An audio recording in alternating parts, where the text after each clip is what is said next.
Eric and Kouri Richins seem to be living the perfect little life. The attractive young couple had 3 young boys and were doing very well financially living in Utah. They traveled, had a beautiful home, and spent a lot of family time with the boys. But beneath the exterior, something else was happening. Family members say Eric suspected his wife of trying to poison him, giving him food and drinks laced with poison. Eric got so suspicious that he changed his life insurance and his will to give his money to his sister, who he trusted to take care of the kids. Now, prosecutors say Eric was right. He died in March of 2022, a victim of fentanyl poisoning. After his death, Kouri wrote a book for her children to help them deal with the loss of their father. And just after the release of the book, Kouri was arrested and charged with the murder of Eric.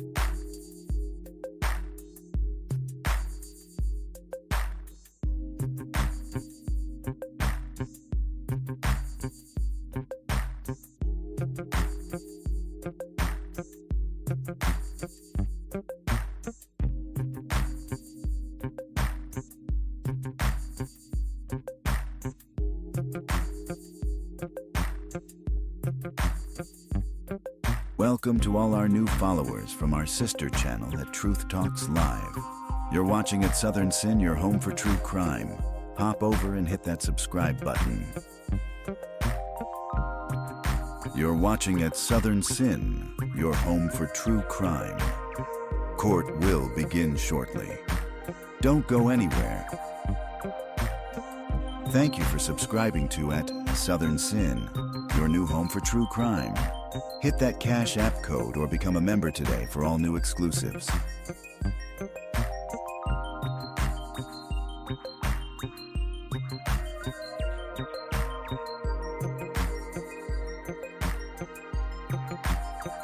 Thank you for subscribing to at Southern Sin. Keep our algorithm high by hitting the like button now and use hashtag Sinners in the chat to win a free membership.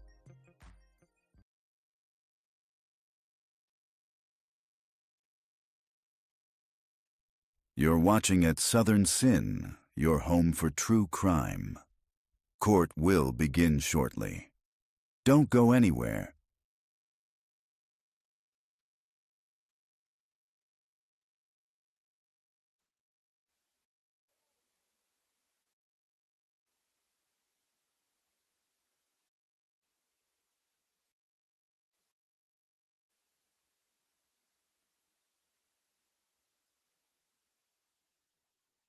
Hit us in the chat if you think the defendant is guilty or not guilty.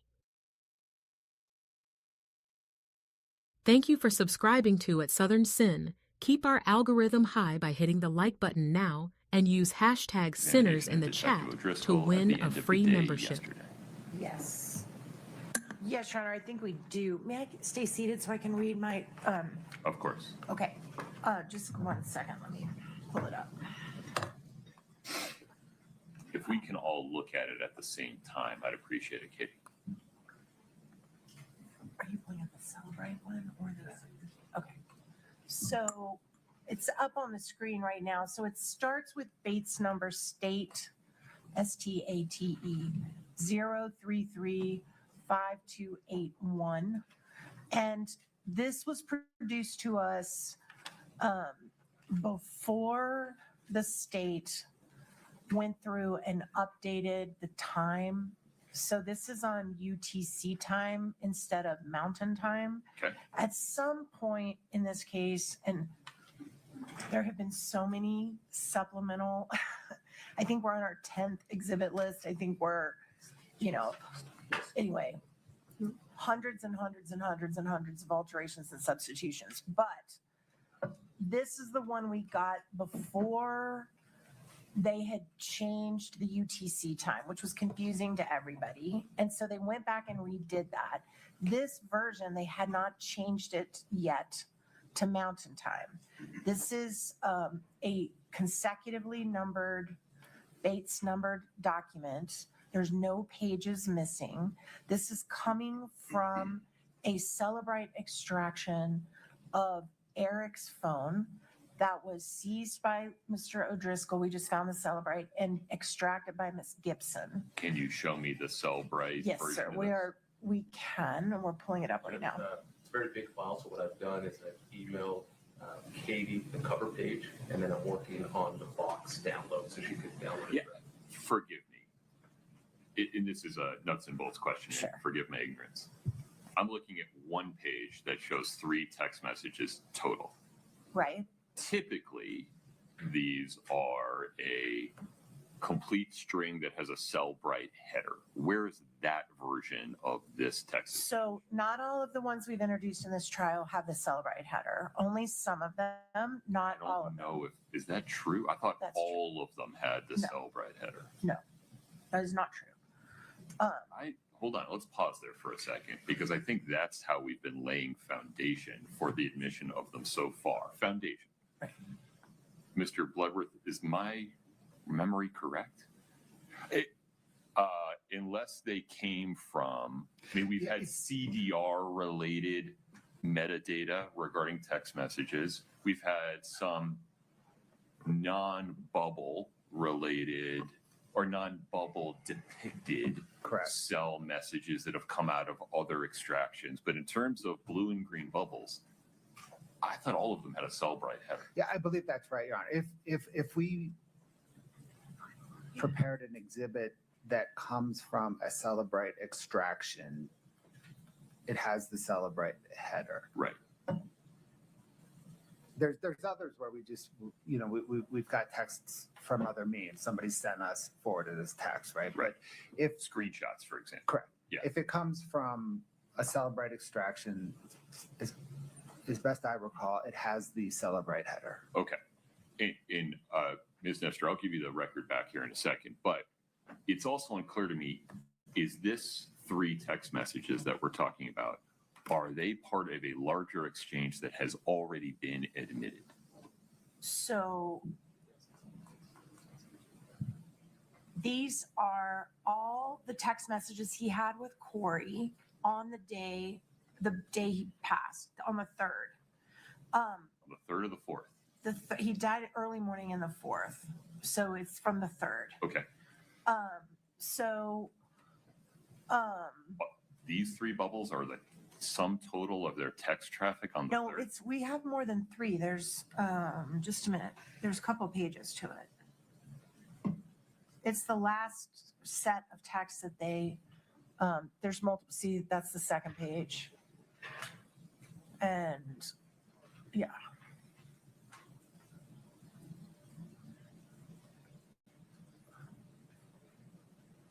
And that's the last text that they had between the 2 of them before.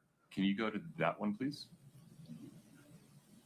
Katie, can you blow up the 3rd one on that sheet?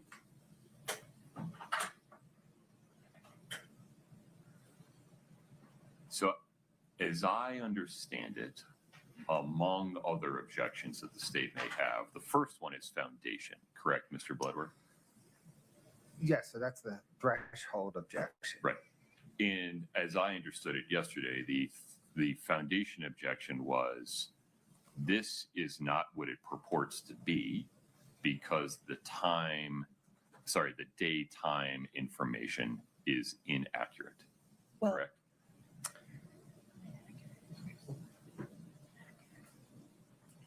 Your Honor, the state's question as to whether this is what it purports to be, the genesis of that is that I noticed that the time is not corrected. And I would expect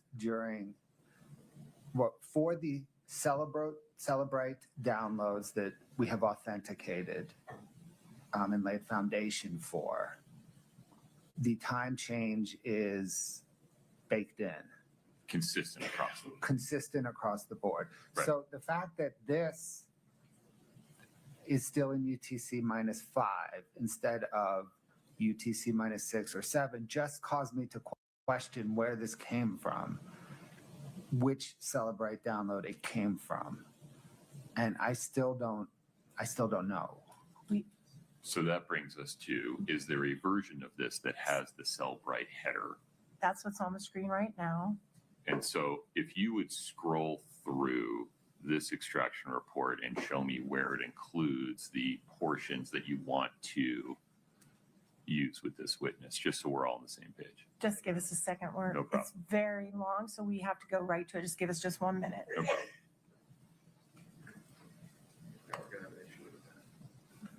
Oh, are you on a Mac? Oh, God.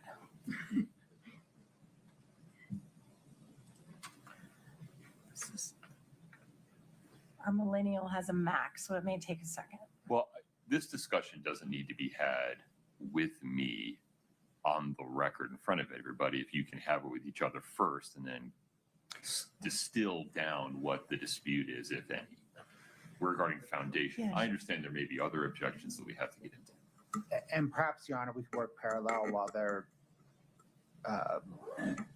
seeking out the foundation information. We could address well, a couple things. I think it's hearsay, as best I can tell. These are conversations between the defendant and Eric Richins. The state's further objection is that it's beyond the scope of the direct. Let's handle those one at a time. Okay. Ms. Nestor, regarding hearsay, your client's statements are hearsay if they're offered by you. Right. Eric Richins' statements are categorically hearsay if they're offered for the truth. Right. What is the non-hearsay purpose of these particular text messages? So we are actually not interested at all in what is being said, and we could do an instruction to that, excuse me, to that effect. What we are trying to get in with this exhibit is a photograph that was sent on the day before. Technically, Eric died on the 3rd.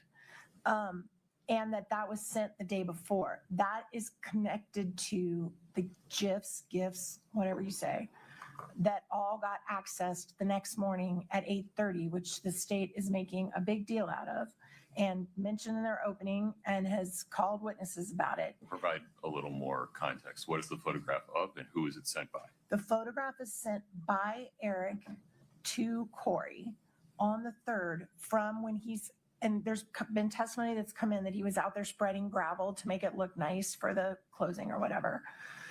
And he sends her a picture of it while he's there before he gets home that night. That is one of the pictures that is connected to the GIFs that were accessed, the orphan GIFs, the next morning at 8:40 as soon as the police leave. And they're trying to make it seem like Kouri was celebrating he died with these happy GIFs. And it's connected because that picture was the implication that's being made is that those GIFs were being sent or accessed or sent by or to Kouri the morning Eric died, when actually the picture that was also accessed at the exact same time came from the day before. So it doesn't mean that. And that's what we're trying to explain to the jury. All I care about is the non-testimonial section of the interaction that shows he sent a picture on the 3rd, and that's one of these pictures that was accessed with these GIFs at the exact same time, and it was sent the day before. And that's all we're trying to do. We don't care about what's in the bubbles. We can black out what's in the bubbles. I don't care. Why are you doing this through Detective O'Driscoll? Why didn't you do it through Mr. Kutradimos? I'm not sure Mr. O'Driscoll or Detective O'Driscoll has the ability to testify to any of what you just said. Well, he testified that he reviewed Eric's communications the day before he died. He did testify to that. Right, but this goes well beyond that and is far more technical. All I'm asking him to do is say, did you see he sent her a picture the day before? The rest of it we'll do separately. But that's not necessary foundation for the argument that you're trying to make. This is a technical metadata-based argument that I understand why defendant believes it's relevant, and I'm not suggesting it's not. I'm just not sure it's this witness. I'm not going to ask him about any of the metadata. I'm going to say, did you look at Eric's phone the day before? Did he send this picture to Kouri? That's all I'm asking. Nothing fancy, nothing technical. He said he reviewed Eric's phone, that he looked at his communications. And we can even take out the metadata and just show the picture. That's all. Without the metadata, the picture is not relevant. Well, you need the date and time. We have that. No. We do need the date and time, but I'm talking about I thought there was more information on the bottom of those things. And why are we doing this for Detective O'Driscoll rather than through another witness that can testify regarding the relationship between the file path for the GIFs and the file path for this photograph? Because he reviewed it and saw it. I mean, I think he can testify to it. You can't testify to any of the technical relationship that you're asking for. Correct. And we're not asking for that. That's all we're asking him is to say that the picture was sent the 3rd. That's all I need him to say. And he knows that because he reviewed it. So he's capable. He knows what he saw. How Right. does he know that the picture was sent the day before? Because it's on the face of it. But then it's coming in for the truth, right? And so But that's not testimonial evidence. I agree. So if it's not testimonial and it's on the face of the text message, what difference does it make that Jeff O'Driscoll reviewed it? I'm not suggesting you can't get the evidence in. I just don't understand why it's coming in through this witness. This is the witness we would like to bring it in through. I don't know that this witness has foundation to give you the testimony you're asking for. What's the question you're going to ask? I already asked him. I said, did you review Eric Richins' communications the day that he died? And he said, yes. Okay. And then what's the next question you're going to ask? Is this picture, was it involved in what he sent the day he died? That's all I'm asking. You just want a yes or a no? Yeah. I'm not asking him for I'm any not sure technical. that's even in dispute. Go ahead, Mr. Bloodworth. Let's never come out before on any other witness. Okay. But go ahead, Mr. Bloodworth. I didn't have anything, Your Honor. Okay. Is there any objection to him just saying yes or no to that question? If the yes or no to the question of did he review Eric Richins' text messages from the I think that's already been answered. Yes okay, or no. yes. Then what's the follow-up? Did Eric Richins send a picture as part of those text messages? And so if Detective O'Driscoll says, based on my review, he did, period. I still don't know if that is sufficient foundation to admit this. Well, I'm not sure it's going to be admitted. I just think they're trying to lay foundation, I guess. Did you want to publish the photograph, Ms. Nestor? I do want to publish the photograph. And tell me why the photograph is relevant? Well, that photograph is already in as part of Exhibit 340, which It's not in, but we've stipulated. is coming in next. But I just want to show it's the same picture. That's it. And forgive me, you're referring to an exhibit that hasn't yet come in We've stipulated to it. It's about to come in. through. O'Driscoll. And what is 340? It's the list of all the pictures that were accessed that morning at 8:35 a.m. What? Why don't we just do it in the reverse order then? I can do that. I mean, we can see, Your Honor,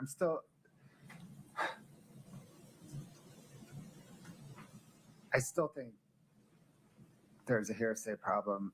Based on counsel's explanation now, I also think there's a relevancy objection. The photo that we've been discussing, The gravel photo. Was not accessed at 8:39. It was accessed at 10:42. Well, this is a foundation question, but the premise of the question Ms. Nestor is seeking to ask is, was this photo among the communications or sent by Eric Richins to Kouri Richins on March 3rd, right? Yes, sir. Full stop. I don't think that's fairly in dispute, right? And I don't think that's a hearsay issue.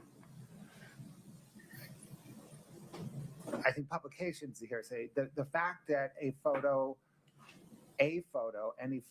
was sent is fine. I think if we get into the specific photo that was sent, there's a hearsay problem. Are you taking the position that the photo is a statement? Yes.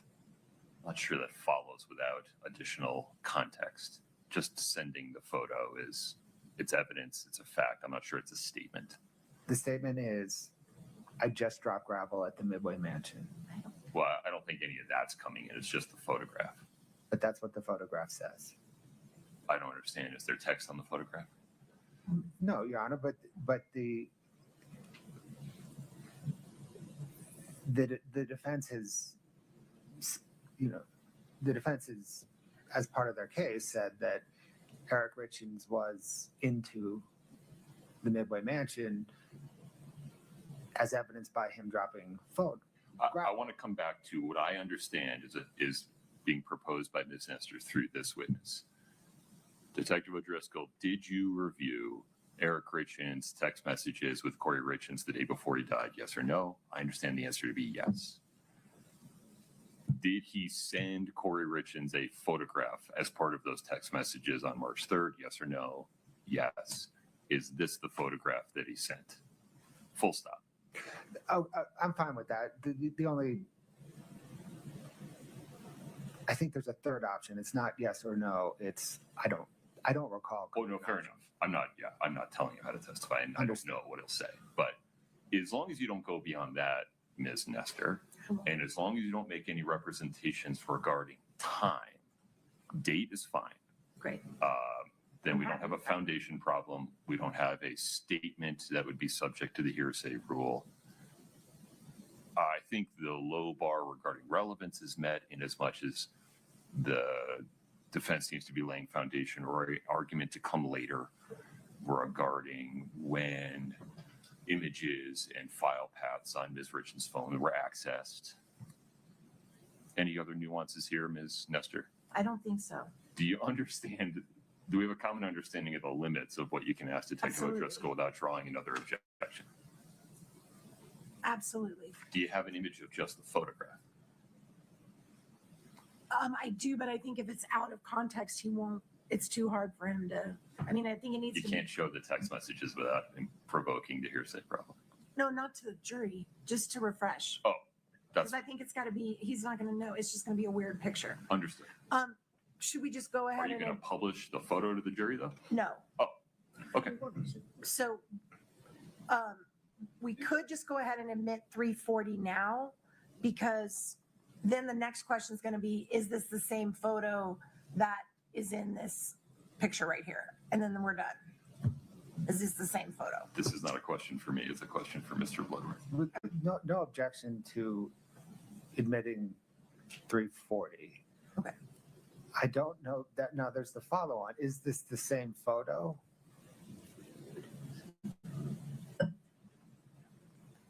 That is akin to publishing the photo that brings up the hearsay problem. You've made a record regarding the state's position that the photograph by itself is a statement subject to the hearsay rule. I'm not persuaded. Okay. And so, however, I don't know that just admitting 340 without providing the jury any testimony to provide foundation for context is going to be helpful. I'll do So it. is somebody going to tell them what 340 is? I'll do it through him. I'll just do it through him. Okay. That's fine. We do have one other, if we're resolved with this, I think we're all clear. I know what I can ask, what I can't. I think we're fine. Okay. There's another issue. May I bring it up? Please. All right. I really need Officer O'Driscoll to leave the courtroom when we talk about this, because it's about specific questions. No problem. Detective, if you'd take us to step into the lobby, please don't talk to anybody while you're out there, sir. Thank you.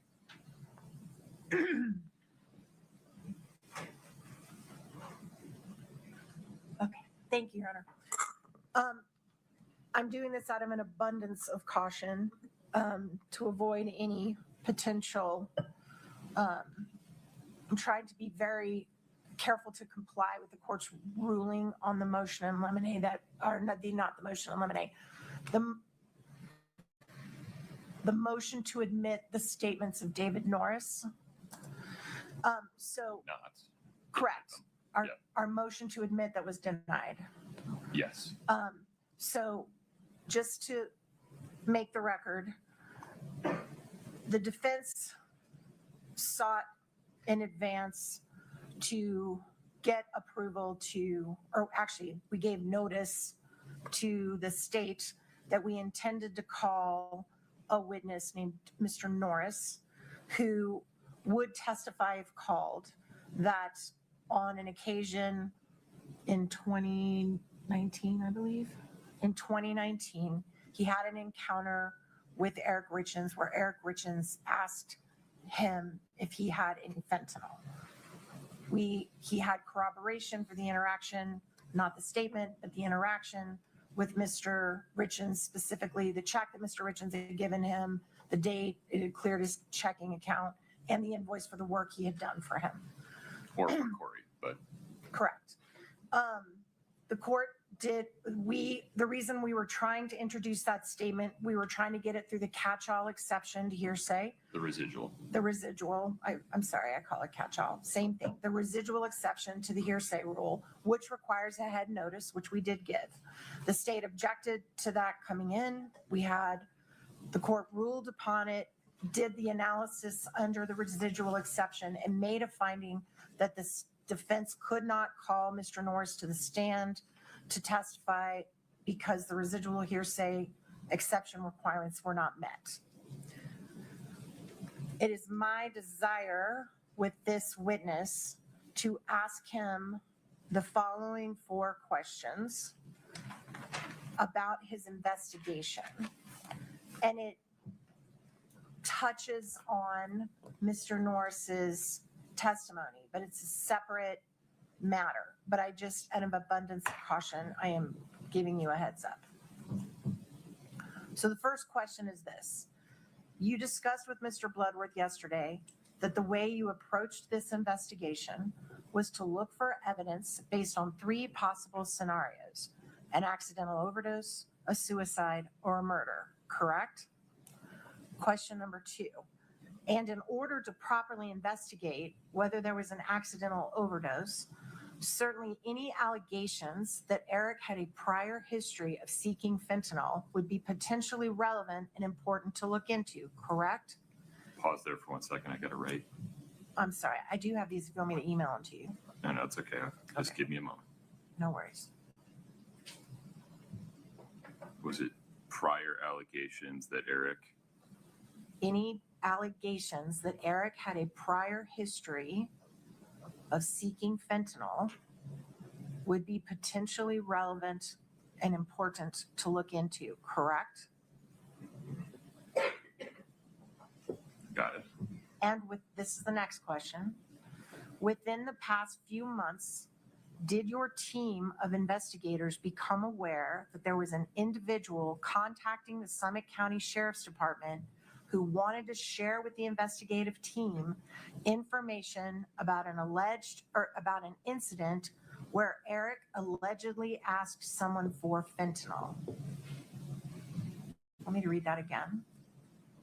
Sure. And within the past few months, did your team of investigators become aware that there was an individual contacting the Summit County Sheriff's Department who wanted to share with the investigative team information about an incident where Eric allegedly asked someone for fentanyl? And then there's one more question. Let me know when you're ready, Your Honor.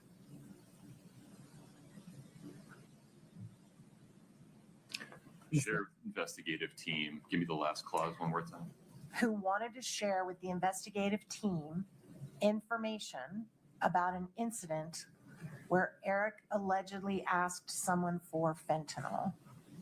Okay. And the final question is, did you or anyone else connected to the investigative team ever sit down with this individual and talk to them? Did you make any efforts to see if this individual was credible or had corroborating evidence to back up their claims? And that's it. Mr. Blood. No objection to the first question. Objections to the next 3.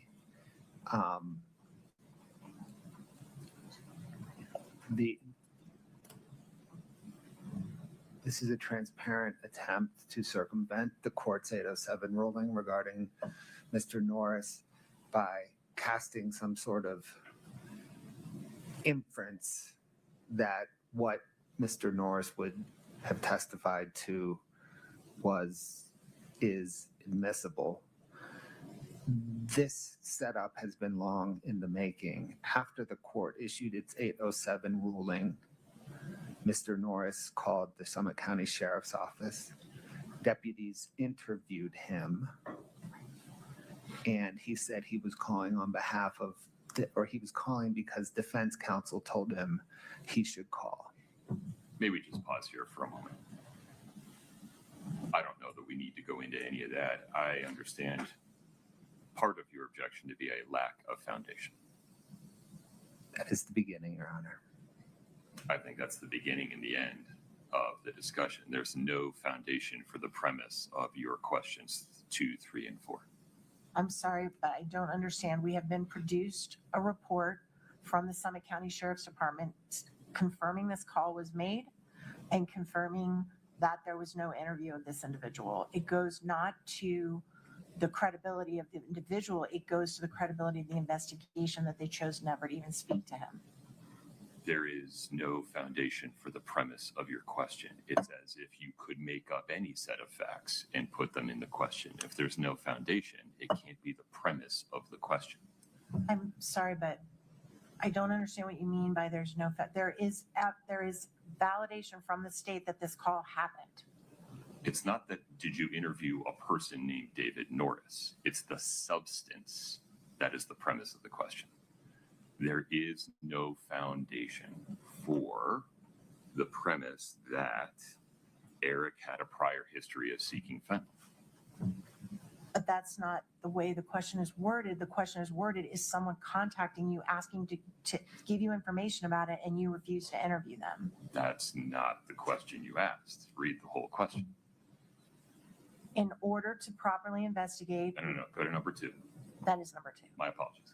And in order to properly investigate whether there was an accidental overdose, certainly any allegations, not facts, not nothing, just an allegation that Eric had a prior history of seeking fentanyl would be potentially relevant and important to look into, correct?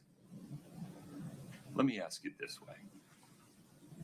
What would your response be if Mr. Bloodworth got up and said, certainly, detective, you investigated whether Hayden Jeffs had done all the stuff that I've excluded in my ruling regarding Hayden Jeffs?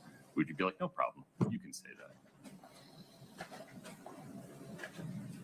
That's a fair question. It would be reversible error for me to allow that question. There were 2 residual exception rulings in this case. Let's be fair about it. Right. That's absolutely correct. So is there a way, if we scrub out the reference to fentanyl and we don't get into the specifics of exactly what was said, because I understand their concern about that and the court's concern, which is why we raised this in advance, which is why I'm trying to do the right thing here. I appreciate it.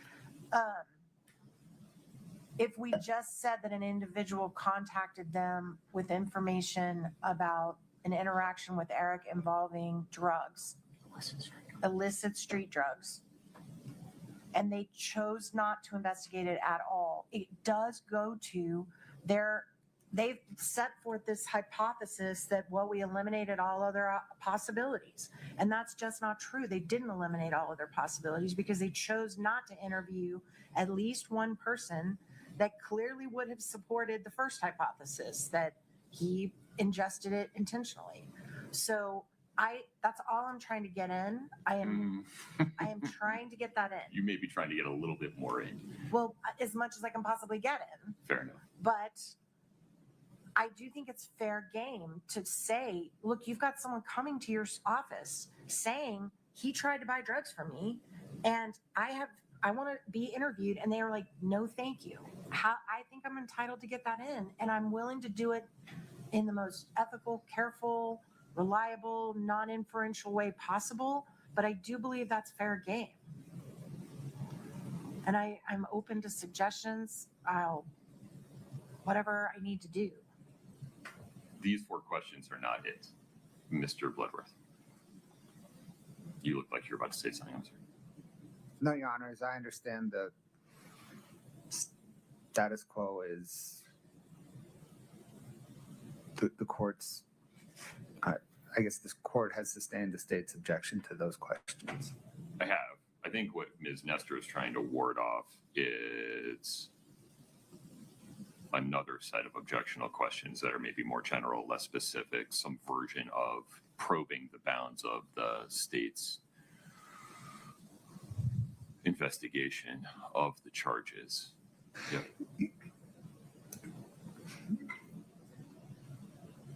Your Honor, no, it's the same foundational objection, right? This is all to suggest that there is admissible evidence that Eric Richins sought fentanyl before.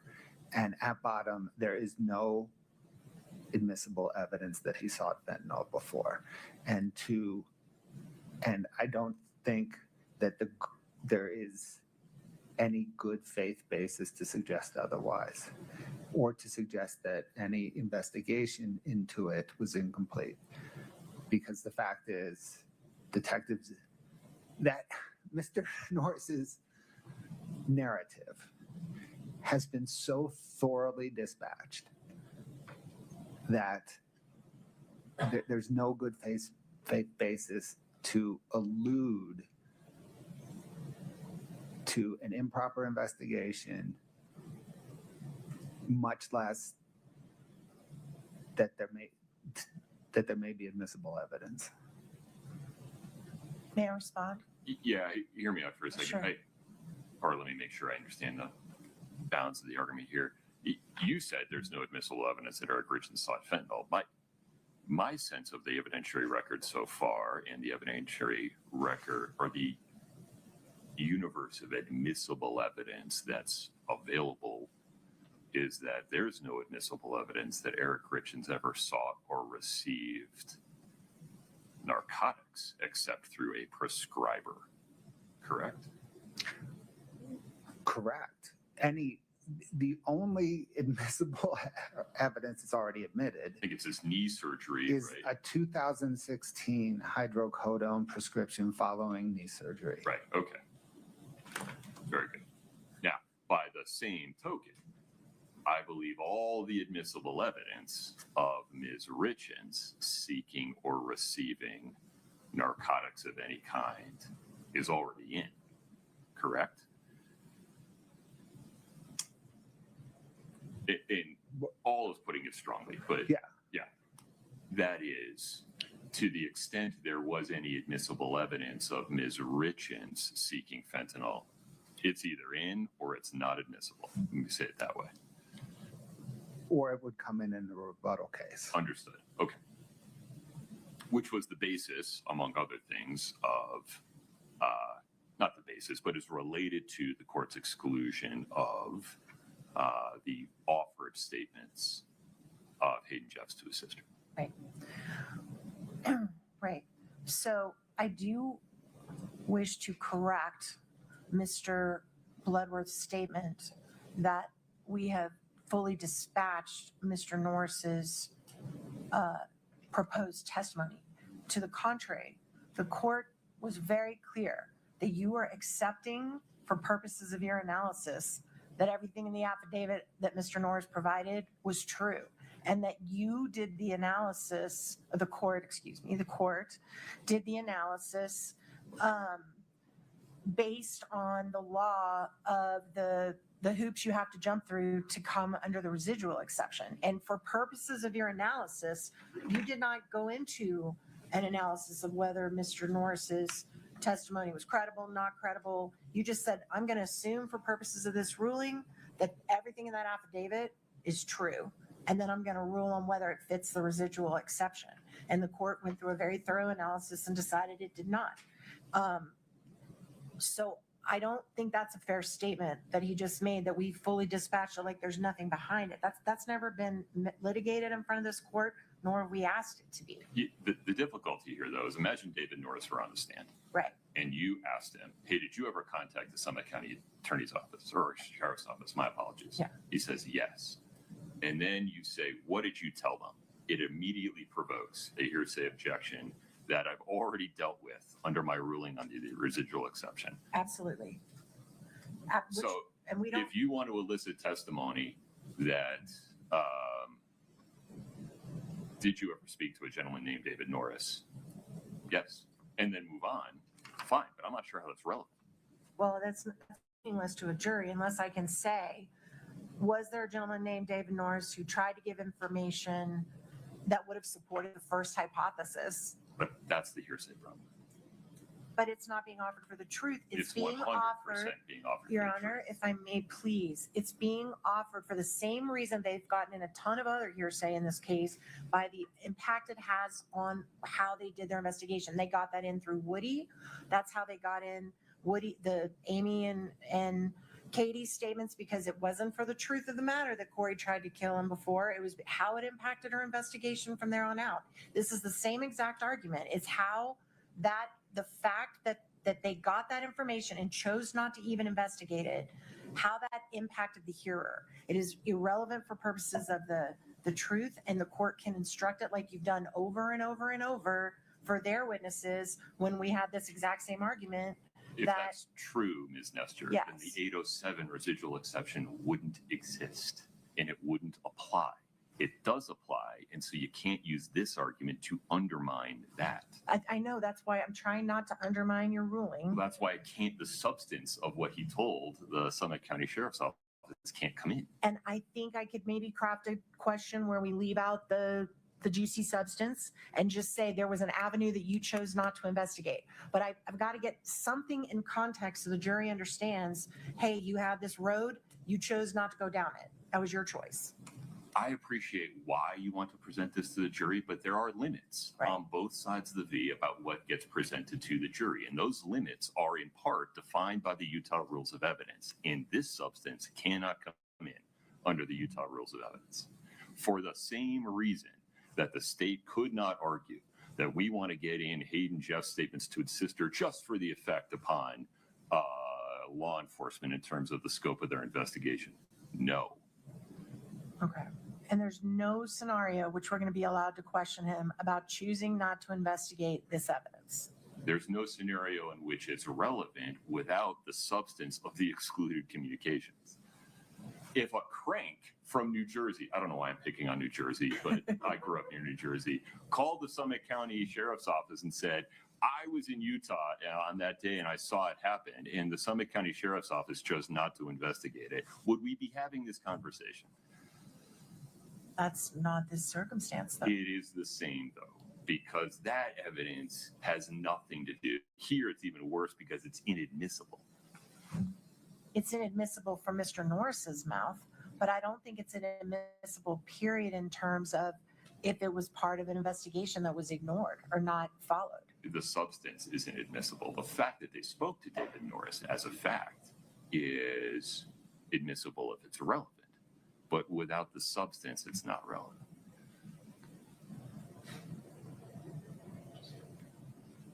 Wait just a moment. Of course.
Okay, Your Honor, I think we've made our record on that, and I'll, of course, respect the court's ruling on that.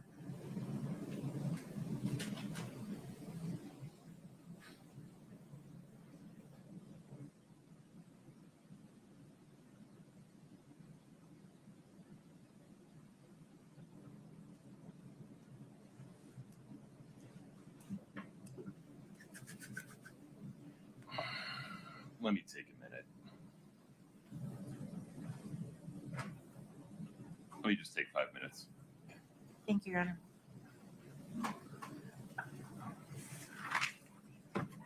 Before I take a break, Mr. Bloodworth, anything further on this issue? No, Your Honor. Ms. Nestor, before we take a 5-minute break, any other issues before we invite the jury? No, thank you, Your Honor. Mr. Bloodworth? No, sir. Okay, I'll be right back. Thank you. All right.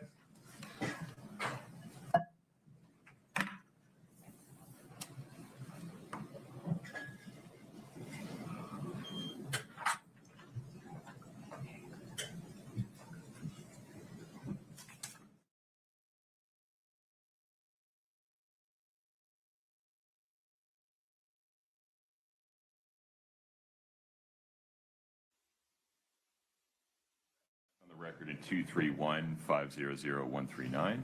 Counsel, thank you for your patience. I've just handed you a copy of State versus McCullough, 2014 UTF 215. I need you to take 15 minutes, read this case beginning at paragraph 25.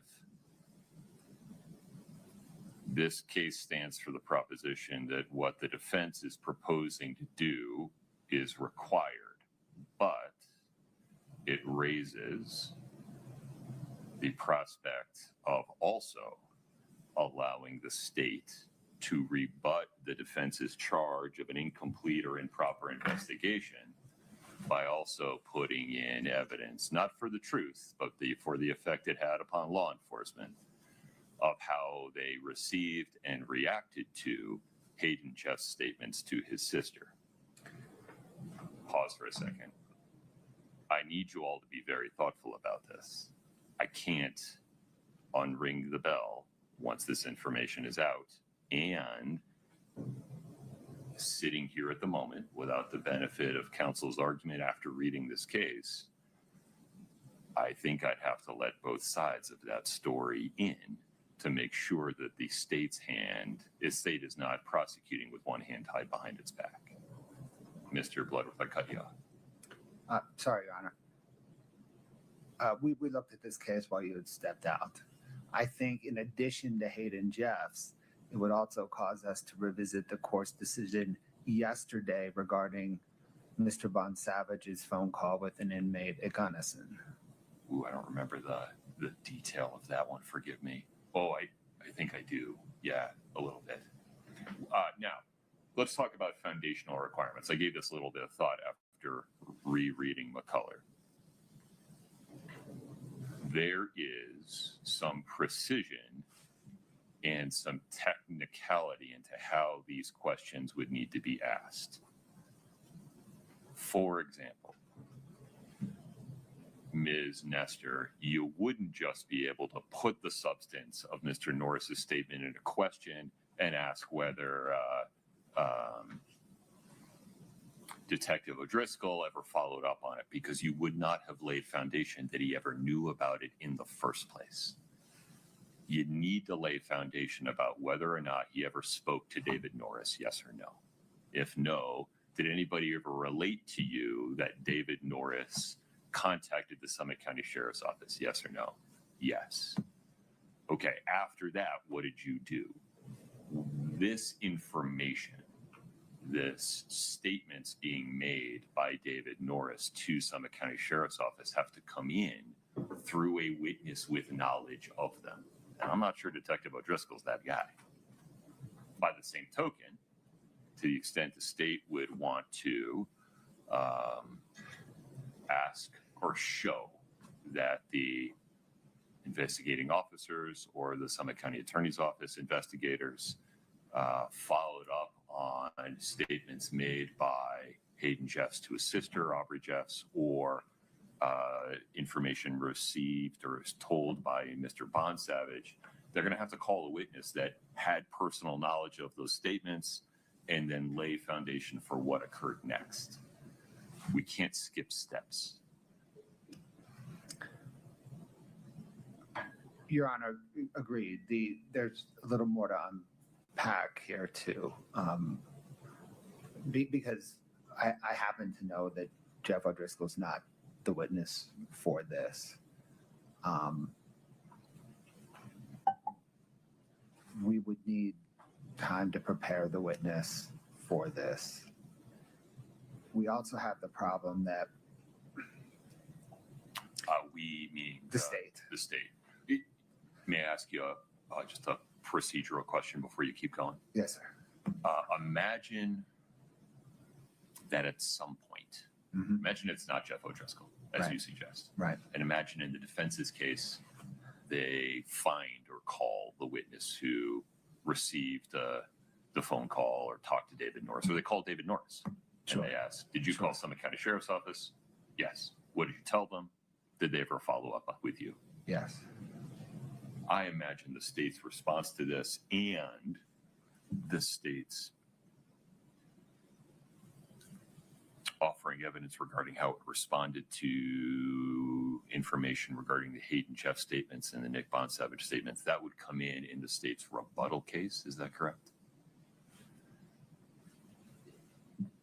Not necessarily, Your Honor. I mean, we haven't rested. I think Fair. we would like to get out in front of this Okay. before a rebuttal case. And while the state has investigated David Norris's statements and to show how they're not credible, the state pulled up on investigating how Norris came about. And the state would want to continue that investigation. I think I know what you're talking about, but in terms of how it came to be that David Norris contacted law enforcement when he did, Correct. I don't know that I have any authority or interest in ruling. I don't think you. Yeah. I don't think so. My only point in mentioning that is it would just take a little bit of time and it would be necessary. The other point, I think, well, the other objection the state has is under 403. I think in proceeding in this manner, it's both prejudicial and confusing the jury. If I let in everything, though, so Norris, Jeffs, Bonsavage, does that ameliorate any unfair prejudice or 403 concerns? And when I say let it in, I mean as premise for questions regarding the scope of law enforcement's investigation, not for the truth. I appreciate that, Your Honor. I tend to agree with you if I let in only one side. It's interesting because both that assumes that the weight of unfair prejudice or the weight of confusion is equal on both sides. The state, I don't think it is. I think because of the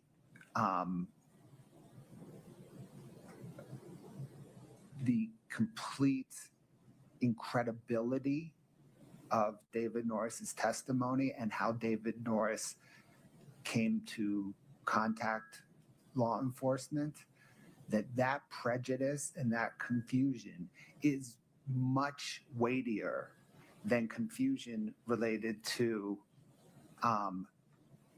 recorded interviews with Hayden Jeffs while he has counsel and a recorded jail phone call. There is no doubt. Doesn't that weigh in the state's favor, though? No, Your Honor, because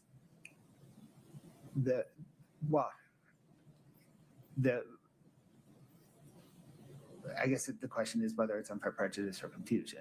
Confusion, it doesn't, David Norris's the purported effect on law enforcement of David Norris's is even way more confusing than the effect, just because the information provided to David Norris is highly in doubt and would be highly litigated, whereas the information Hayden Jeffs provided is recorded. There is zero doubt about what he provided. And the information that Nick Bonsavage provided is recorded. There is zero doubt. We're not bogging down into some mess of who said what when.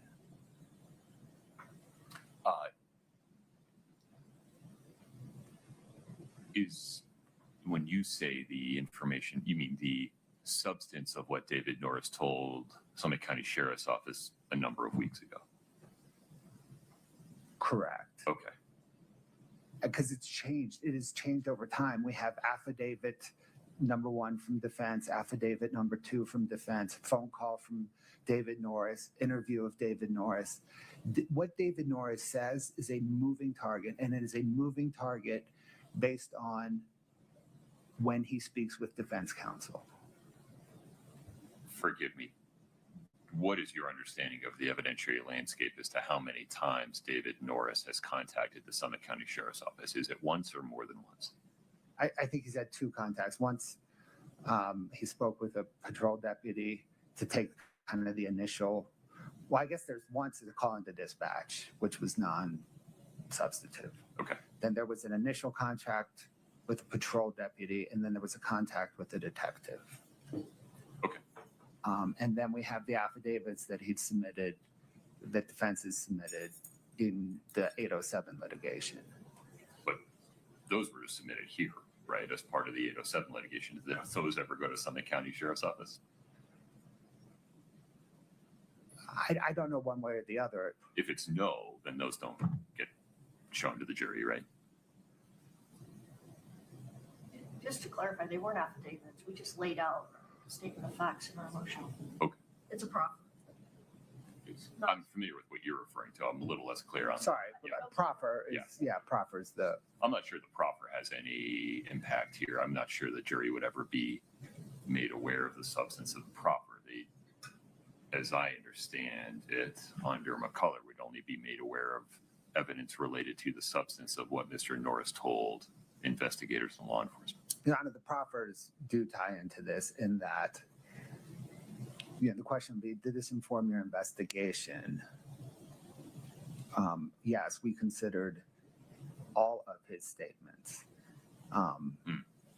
to include the defense proffers in determining that they were just flat out incredible. Okay.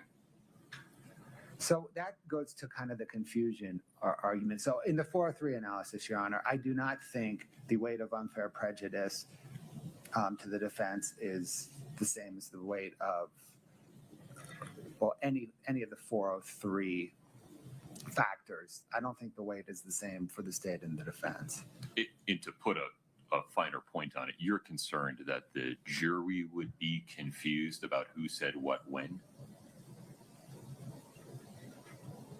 It's jury confusion that I need. It's jury confusion. Right. And yes. so what is it you believe they would be confused about?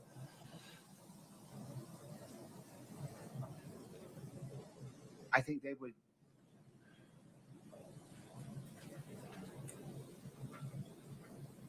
I think they would be confused about the effect on law enforcement, which is really what this grounds in, right? This is the effect on the hearer, the effect on law enforcement. Okay.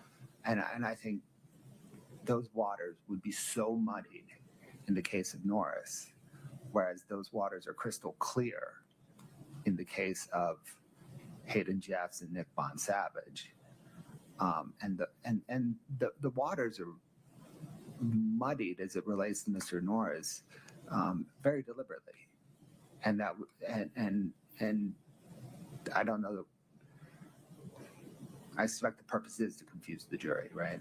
As you sit here today, have you identified the witness that would testify regarding investigators' knowledge of and response to statements made by David Norris? I know, I don't remember the name. I know the patrol officer. I think I know who he talked to. I think I know who the detective talked to. It also involves my office, right? And so you would be able to call an investigator, not a lawyer, right? Right. Yeah. So probably 3 witnesses. Okay.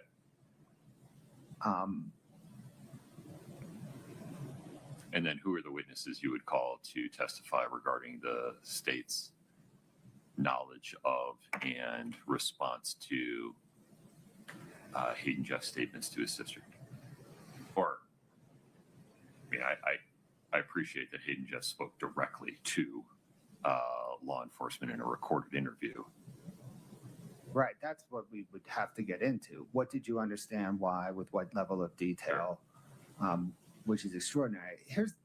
In there, as I understand it, the state's position would be, well, if we're not admitting it for the truth, Judge, there's no Crawford problem, so the recorded interview comes in. 100%. Okay. And the same thing, by the way, with the Nick Savage jail call, right? That entire jail call comes in lock, stock, and barrel. If we're going to mention it, we're going to mention it all. Oh, I understand. And then can I just say one final thing on the unfair prejudice? I think the court, in considering the weight of the various prejudices, the prejudice with admitting Norton versus versus the prejudice of the Hayden Jeffs and Savage, I think the court needs to in the probative value part of that analysis, I think the court needs to consider kind of all of the corroborating evidence and the fact that David Norris's assertion is not at all probative, because there is nothing that corroborates it, and it is inconsistent with all the other evidence in the case. Whereas the Savage statement and the Hayden Jeff statement is highly corroborated with a ton of admitted already evidence in this case. And just so we're clear, when you're talking about probative value in this context, we're talking about probative value to the defense's theory of incomplete investigation and probative value to the state's response to that theory. Correct, under the 403 balancing. I understand your position. Okay. Ms. Lewis, Ms. Nestor, Mr. Ramos, this is high stakes poker. Yes, it is. I was just going to ask you if we could have a little time to meet with our client next door. She's got some decisions to make about that. I want to make sure that you explain to her that if you're successful in persuading the court that the substance of David Norris's statements should come in not for their truth, but for their effect upon law enforcement and investigators, for their probative value to the defendant's theory of incomplete or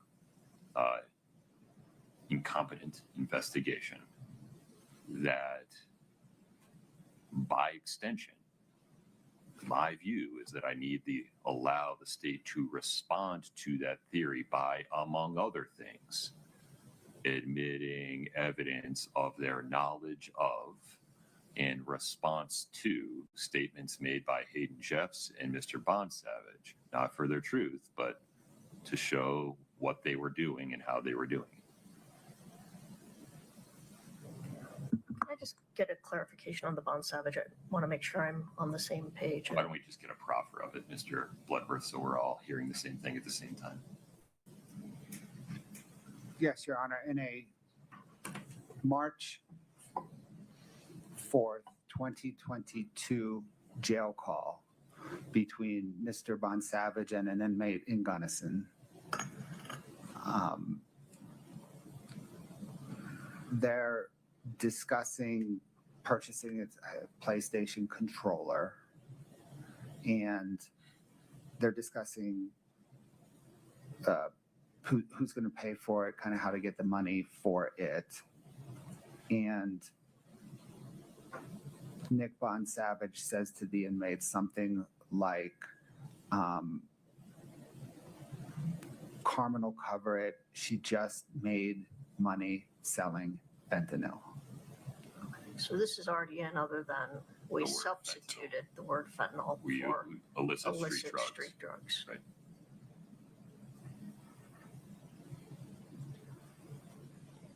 And that's a recording. It is a recording. As is Hayden Jeff's interview with law enforcement.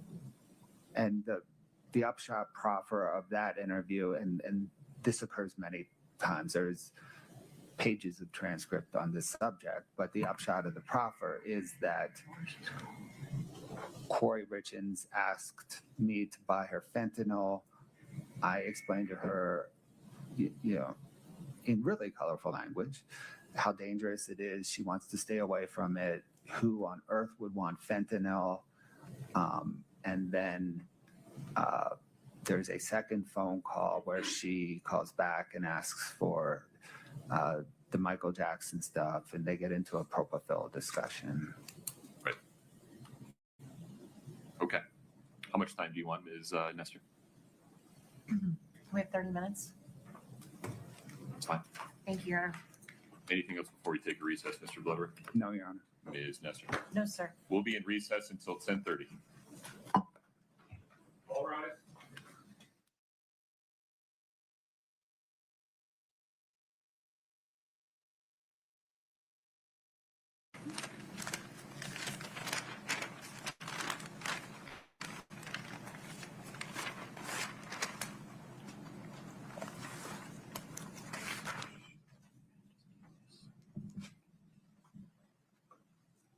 Thank you for subscribing to At Southern Sin. Keep our algorithm high by hitting the like button now and use hashtag Sinners in the chat to win a free membership. Thank you for subscribing to At Southern Sin, your new home for true crime. Hit that Cash App code or become a member today for all new exclusives.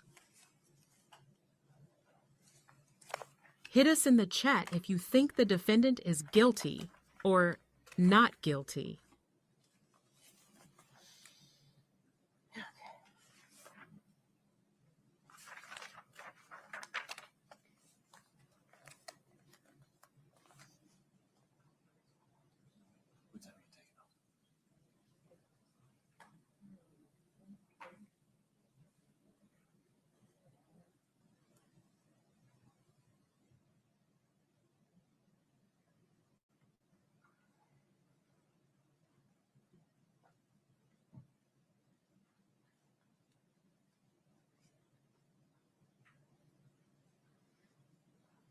Okay.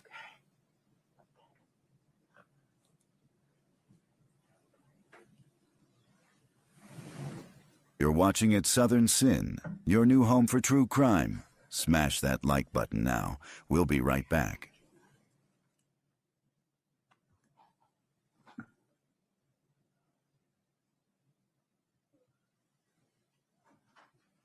All rise for the jury.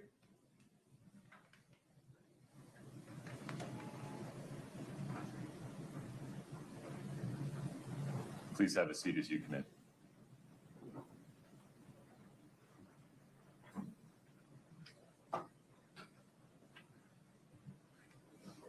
All right, have a seat. Thank you.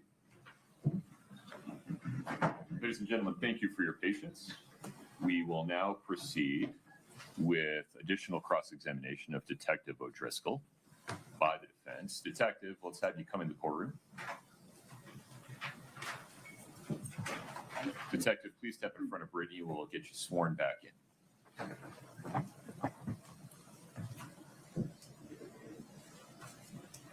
Do you solemnly swear the testimony you're about to give in the matter before the court to be the truth, the whole truth, and nothing but the truth, subject to the pains and penalties of perjury?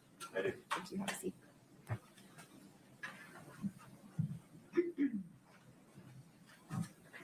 Exactly.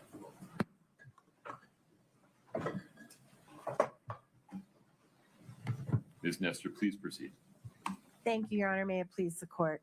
Good morning, Detective O'Driscoll. Good morning, Ms. Nestor.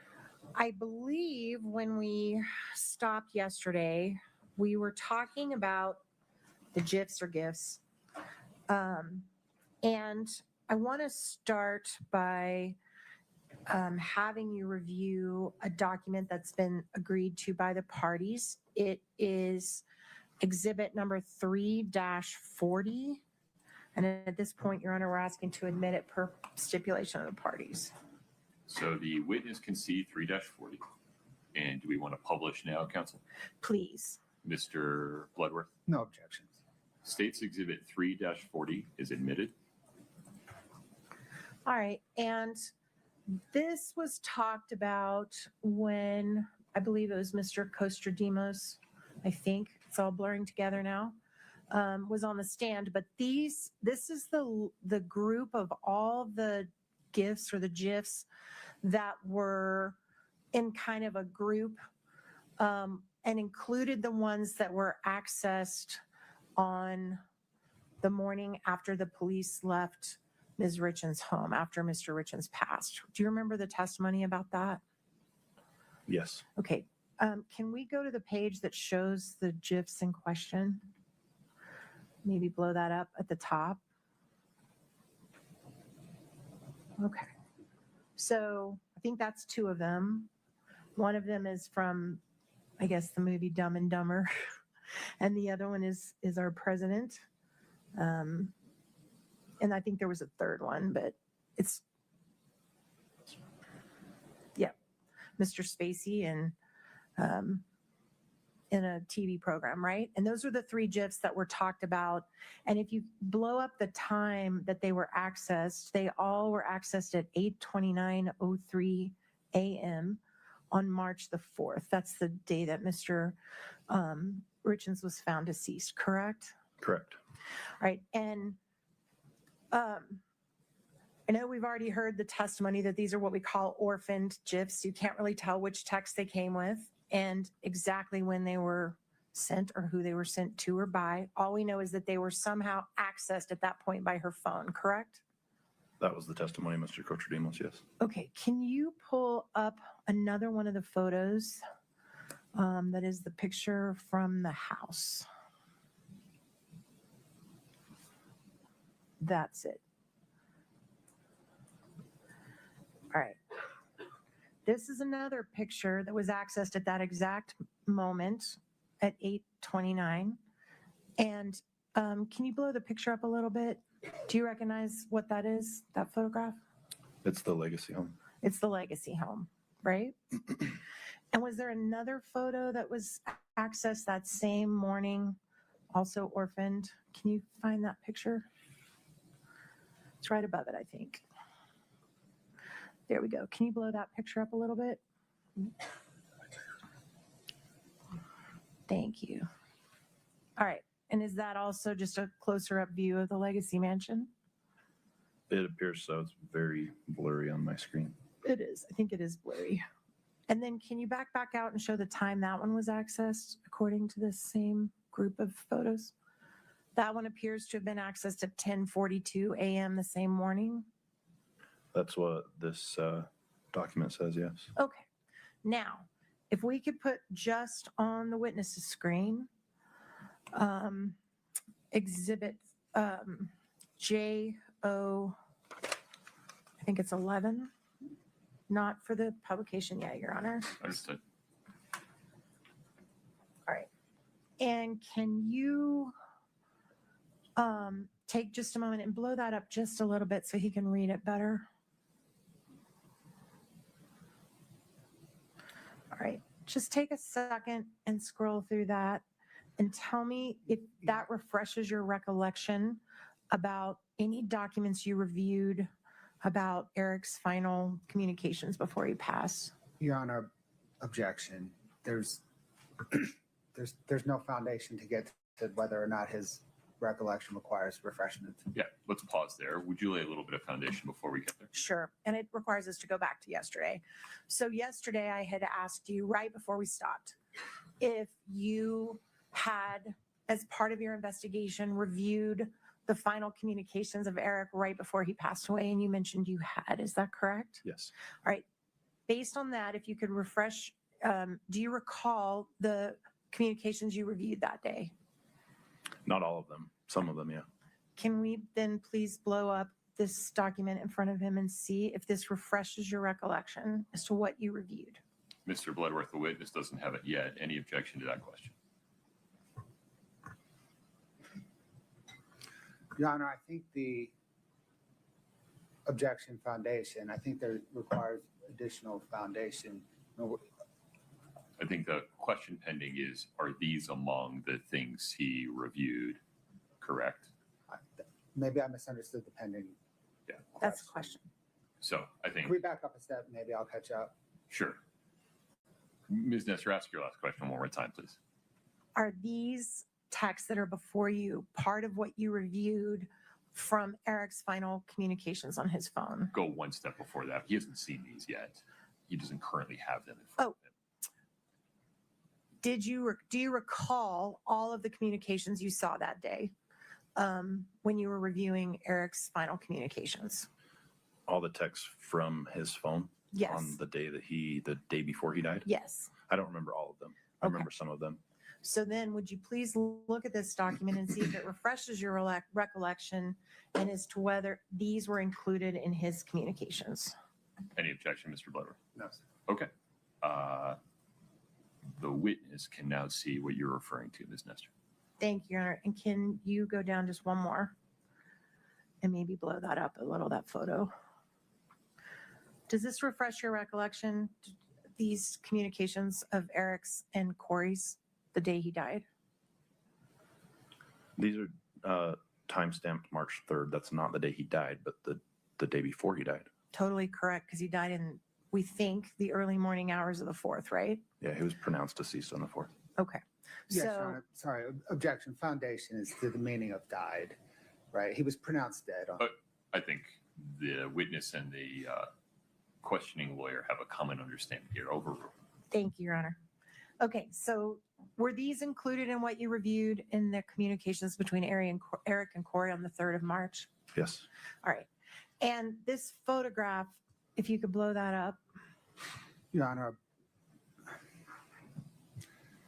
objection. His recollection has been refreshed. I think the exhibit can now be set aside. I'm not publishing it. I've just got one more question about the photo and then I'm done. I'll take it down, ask your question. If we need to refresh again, you can. Okay, thank you. Okay. Wait, did you tell me I could ask the question? Yeah, I took the photo down. Ask whatever you're about to Yes, ask. yes. Okay. Does the photo that you just refreshed your recollection with match the same photo that we just saw in 340? That was the corner of the Midway Mansion. Your Honor, the photo is still up on my screen and the witness is I apologize. There you go. staring at it. Sorry. Ooh. Is it the same photo, sir? This one that we just saw that was enlarged, you're asking if that's the same as the one in the text message? Does it match the one that we just put on the screen for the jurors that came with all those other pictures that morning? Yes. Thank you. That's all I have. Done with that. I'm sorry, maybe I'm not. Can I have just one moment, Your Honor? Of course.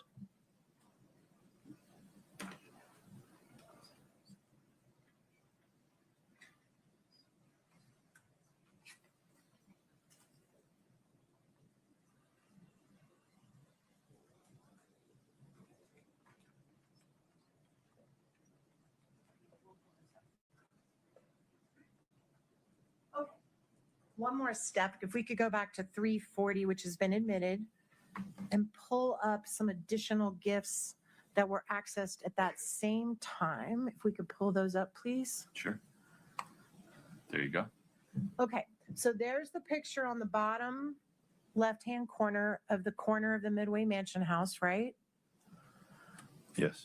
And that one was accessed at 10:42 a.m. the morning of the 4th. Yes. And the one with the champagne is also that exact same time? Yes. And the one with the farmer is that exact same time? Yes. And we know for sure that the one on the bottom left was sent the day before. Because we just looked at that, right? And you refreshed your recollection. Yeah, I don't know if the part of the extraction that we're looking at right now is saying that that's where that came from. I don't know if that's the same file path, but that photo is the same. Perfect. Thank you. Okay, we can take that down now. All right. I also want to talk to you about, sorry, startle me. I also want to talk to you about the Google searches that were testified about here that were on Ms. Richins' phone or computer or both. Did you review those as part of your investigation? Yes. All right. And were you able to determine dates on all of those searches when they were made? I don't believe so. Yeah, that would be a question for Mr. Cotrudimos. I remember seeing the searches and the text of the searches, but I believe he testified that that there wasn't a timestamp associated with them, and that they differed from the action in the phone that showed that a link was actually clicked on from one of those searches. Okay, perfect. And I believe those had timestamps. Okay, the links, but maybe not the searches. Correct. Thank you for that clarification. And you agree that as of April the 13th of 2022, approximately a month and a few days after Eric passed away, that Ms. Richins' house was searched and she was detained in a police vehicle, right? Objection, Your Honor. Foundation. Foundation, yeah. Sustained. Lay a little foundation there. Are you aware that there was a search conducted on her house on April 13th? On Miss Richins' house? Yes. Yes. And are you aware that while that search was being conducted, Ms. Richins was temporarily detained in a police vehicle for a period of time? Objection, Your Honor, calls for a legal conclusion. Overruled on that. Go ahead. I think the word detained is the problem there. I think there's been dispute over whether or not she was detained. But she was spoken to. She was asked to wait in law enforcement's vehicle until the lead detective could come speak to her about what was going on with the search. Okay.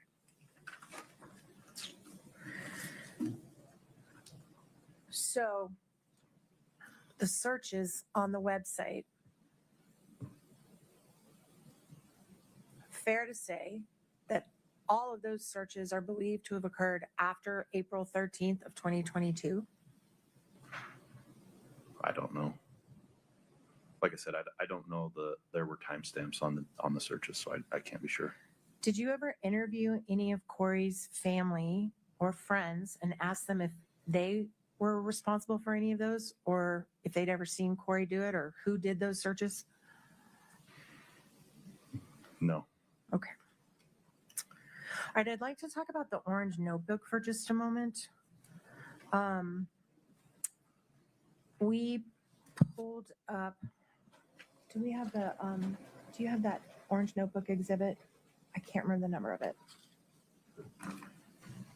Court's indulgence for just a minute, I have the number. I've got it. I'll tell you. Just one moment, I'm sorry, Your Honor. It's hard to keep all these exhibits straight.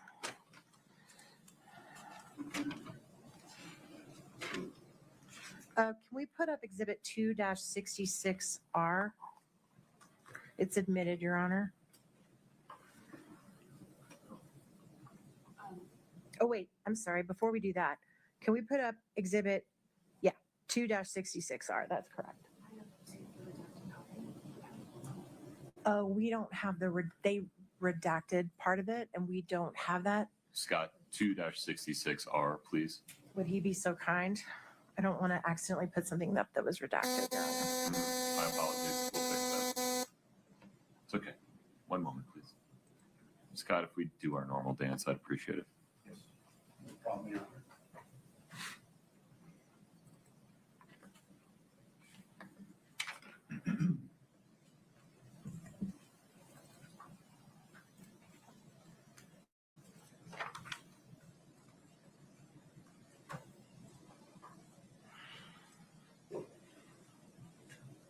Two 66R, publish. Yes, please, Your Honor. There you go. All right, and can we, that's what we like to call the orange notebook, right? Because it's like in an orange kids school notebook, right? Correct. Okay, and can you fast forward, Katie, until I tell you to stop? Keep going. Keep going. Keep going. Keep going.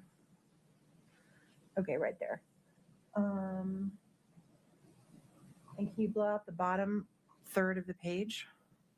All right, so this orange notebook that was recovered from the house, you don't have any knowledge about the circumstances under which it was prepared, do you? Or why it was written? I do not. And you don't know when it was written? No, I don't. And this was seized the day Ms. Richins was arrested, which was May 8th, 2023, correct? I believe so, yeah. So over a year after Eric's death, Hmm. right? Correct. All right, and here on there is an entry that says on March the 22nd. Can you highlight that, please, Katie? Kouri starts counseling. Do you see that? Mhm. You need to say yes. Yes, sorry. Did you take any steps to verify if that actually was the date she started doing mental health counseling?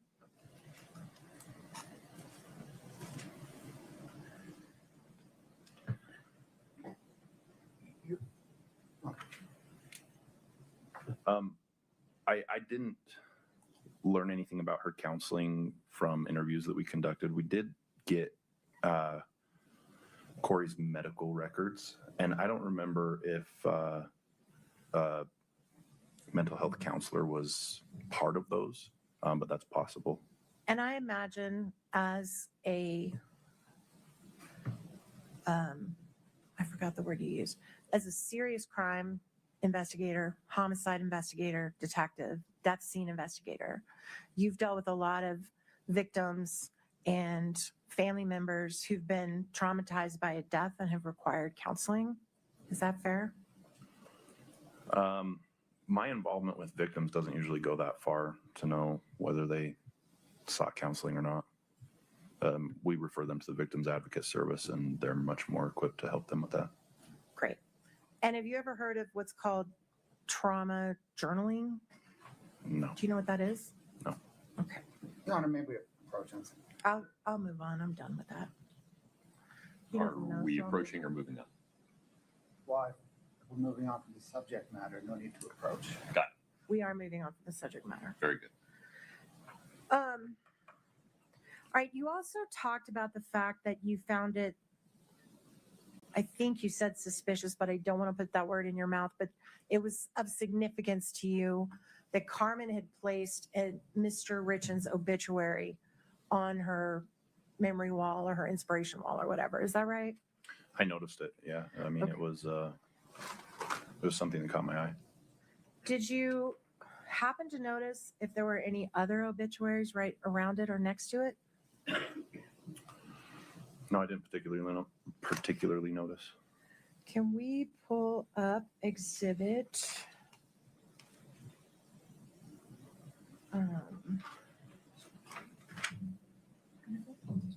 Yes, thank you. The second one, 816R, I think. Oh, it's 15? Okay, 815R. And that's in, Your Honor, if we could publish it. I can't see it yet, Katie. Oh, you don't have it. My apologies. Oh, that one's got things Would blurred. you help us out? Thank you. Let's see. This is 8-15R. Let me just make sure this is the one you intended, Ms. Nestor. That is the one. And Judge, Katie does have this one if you wanted to switch back. Okay. Yeah, because I'm going to need her to blow it up. Can we switch it back to her, please? I'm so sorry. No problem. There was a recent version where they blurred a lot of children's faces out and stuff. Okay. Do you remember this picture we introduced of Mr. Richins' obituary on her memory wall? Yes. Can you please blow that up, Katie, to show what's right beside it or right under it? Do you see another in loving memory right below it? Yeah, it looks like a program pamphlet from a funeral. Okay. All right. Also, the C&E hat, I believe, that was on that wall that you noticed. Did you do any investigation to determine if Carmen actually, if Carmen actually did any work for C&E? Yeah, based on our conversations, she never worked for C&E as a company. She did work on the Richins house. She interacted with Eric, but she was never employed by C&E. Okay. All right. I also want to show you a text.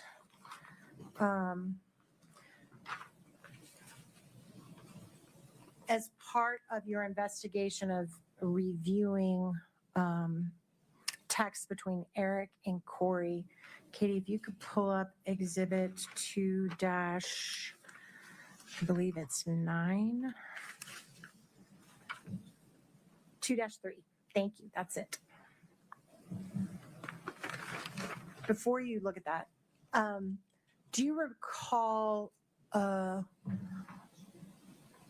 trying to determine, investigating whether or not Kouri was aware prior to Eric's death that at least some, maybe not the house, but at least some of the assets that belonged to them or to Eric were shielded under some kind of a trust, if she was aware of that before he passed? Yeah, that was part of our investigation. All right. And did you review conversations she had with people about that and texts about that and things about that? I didn't have any recorded conversations that she had had. I guess it depends on the timing that you're asking about. Okay. I'd like to refresh your recollection and see if you look at these texts, if it reminds you if this is one of the things you looked at in trying to make that determination. Okay. Okay. Can you blow that up? It's exhibit 2-3D as in Delta.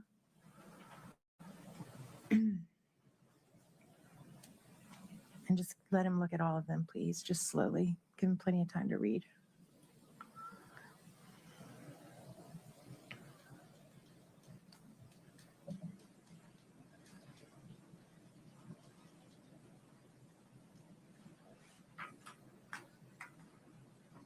Can you go back up? I think we're missing that one. There you go, the next page.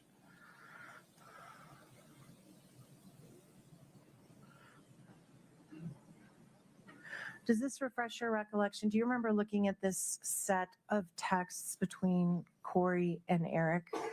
No, I didn't have time to finish reading that. Oh, sorry. Keep letting him read it.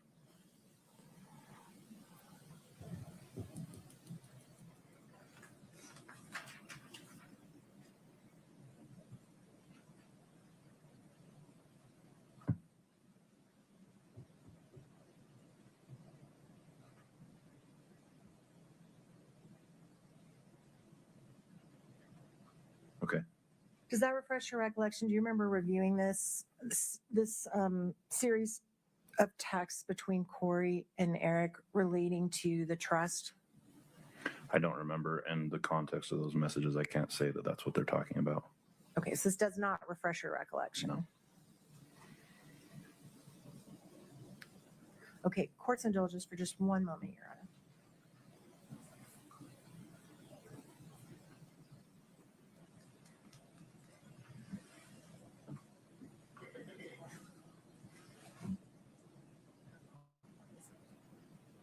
Your Honor, may I approach the state?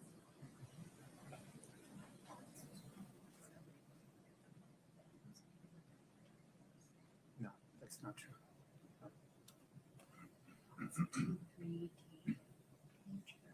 It's hearsay.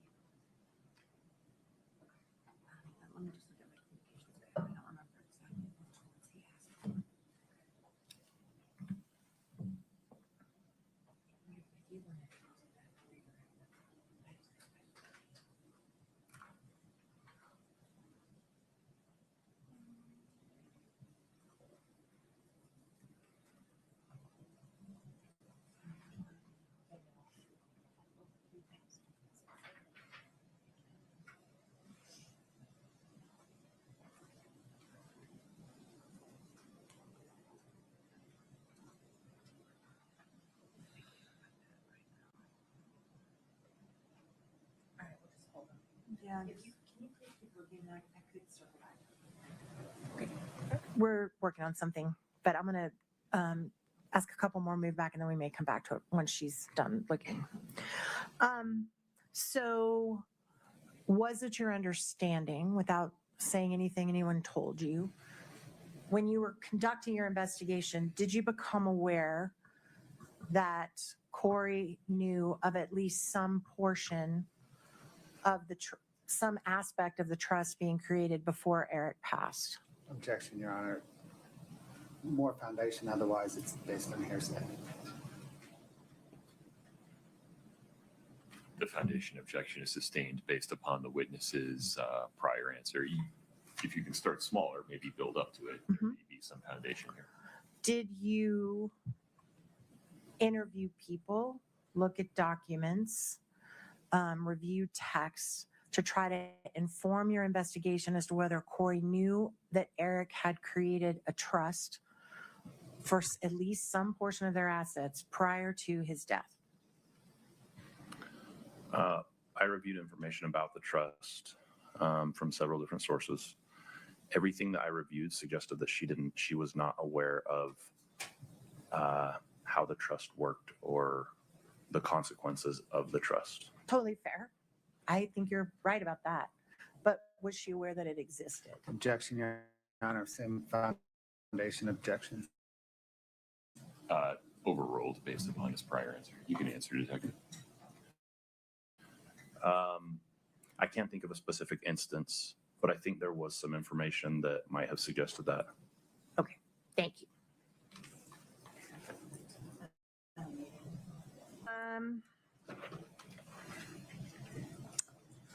Now I want to talk about Valentine's Day. You were here when Ms. Staking testified to the jury that in a conversation with a bunch of friends, there was some joking references made to Kouri wanting to poison Eric, and then Eric stating he had an allergic reaction and used an EpiPen. You heard that testimony, right? Objection, Your Honor. Foundation. That's not what happened. I think your recitation of Ms. Staking's testimony was correct until the last either sentence or clause. Okay.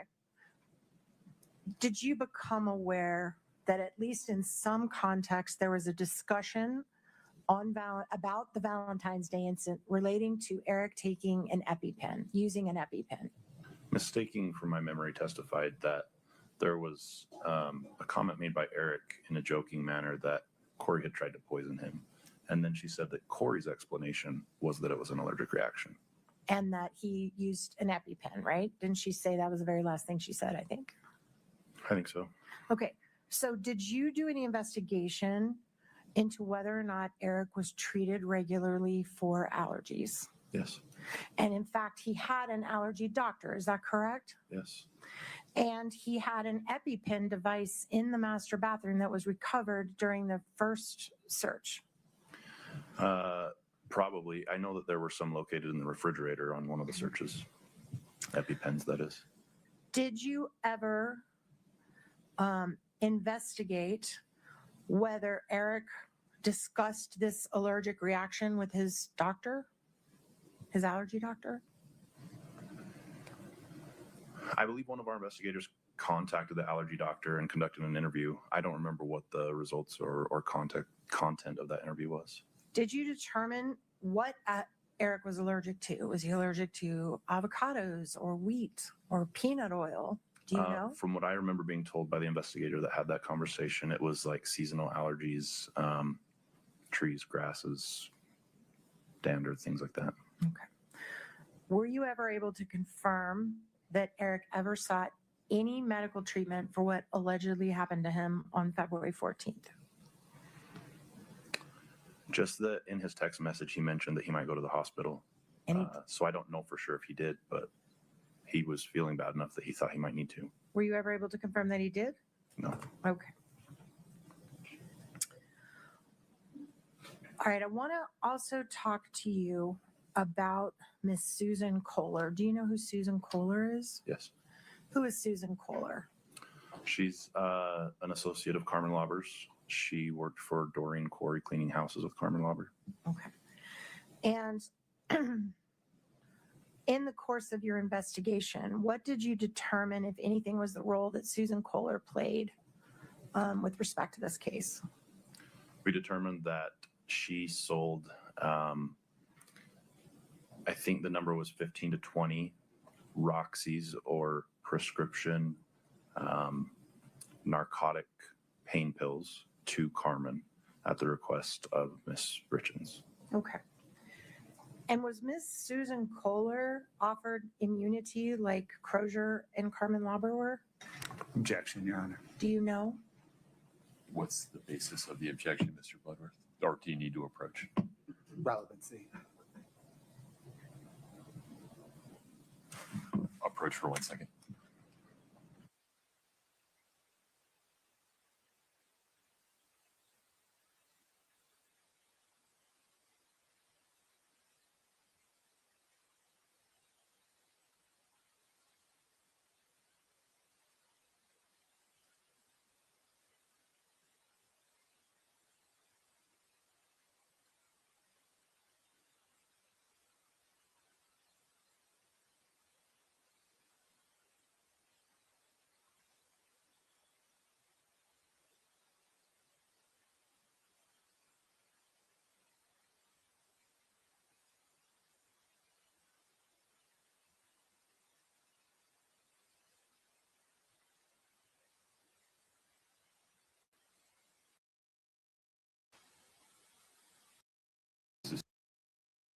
Evidence or suggestion that anything Susan Kohler sold to Carmen Lauber contained fentanyl?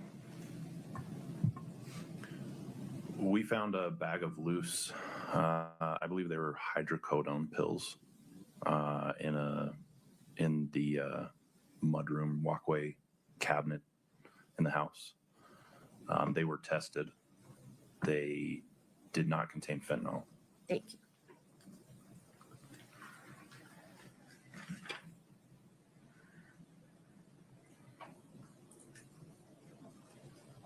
You also testified, I think, yesterday that shortly before Eric passed away, he went on a hunting trip to Mexico. We talked about that a little bit, right? Mhm. Yes. Thank you. Was there any effort made to try to track Eric Richins' phone movements while he was in Mexico during that time period?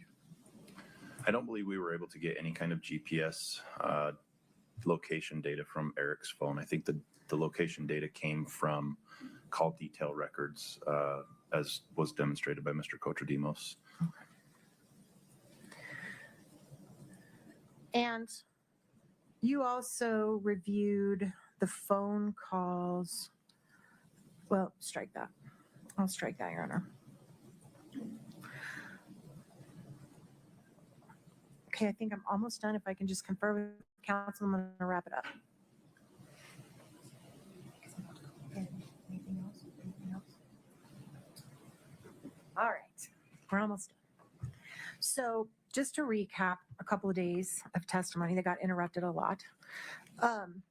This investigation has now extended for a period of over 4 years, right? Correct. Okay. And during that 4 years period of time, as recently as less than a month ago, you were still issuing search warrants. Is that right? Yes. And there were a total of at least 10 searches by law enforcement of Ms. Richins' home. Is that right? There were 10 search warrants issued, yeah. And Or around 10. you heard that there's also at least 5 multi-day searches by a private investigator. Is that right? I don't remember if it was 5 days. He said a couple days. And the agencies that were involved in this case were the Summit County Sheriff, right? Correct. The medical examiner's office. They're not a law enforcement agency. Well, they have investigator, right? She testified here. Yeah. Okay, They're a civilian investigator. fair. Also, there was a private investigator that was involved in this case and communicated with you and provided information. No, he was involved in the civil case. Did he provide you information? He provided our office information. I never talked to him personally. All right. The DEA was involved in this case, at least briefly. They never took any official action. Well, I should restate that. They assisted us with forensic tools, Okay. like call detail records and things like that. Homeland Security agent, or I'm sorry, U.S. Postal Service agent was at one of the searches, right? Yeah, I was aware of that. we've heard, I believe that we're over 45 witnesses now in this trial. Is that right? I haven't been counting. And in all of that, we have no murder weapon. Like, you haven't found anything that was connected to Eric's death. No fentanyl in the house, correct? There was a boatload of fentanyl in his stomach that came out of the house with him. Other than this, what's in his stomach? Did you find anything else that had fentanyl in it? No. Okay. You can't say how the fentanyl was administered, right? Orally. Besides orally. That's all I know is that he took it orally. We don't know exactly when it happened and what time of night or morning. We know a time range. Okay. You can't say the dosage that was ingested, right? 1 pill, 2 pill, 20 pills. Illicit fentanyl does not come in dosages. Okay.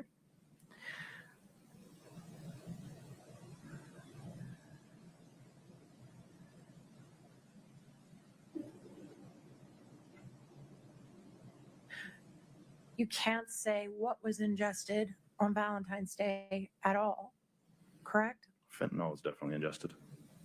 Oh, I'm sorry, on Valentine's Day. Yes, on Valentine's Day. No, we don't have any kind of medical examiner's report of his stomach contents from that day. And on insurance fraud,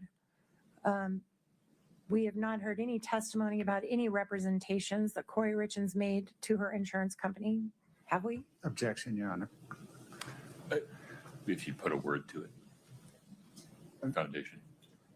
Well, foundation also probably then hearsay. Would you approach for 1 second?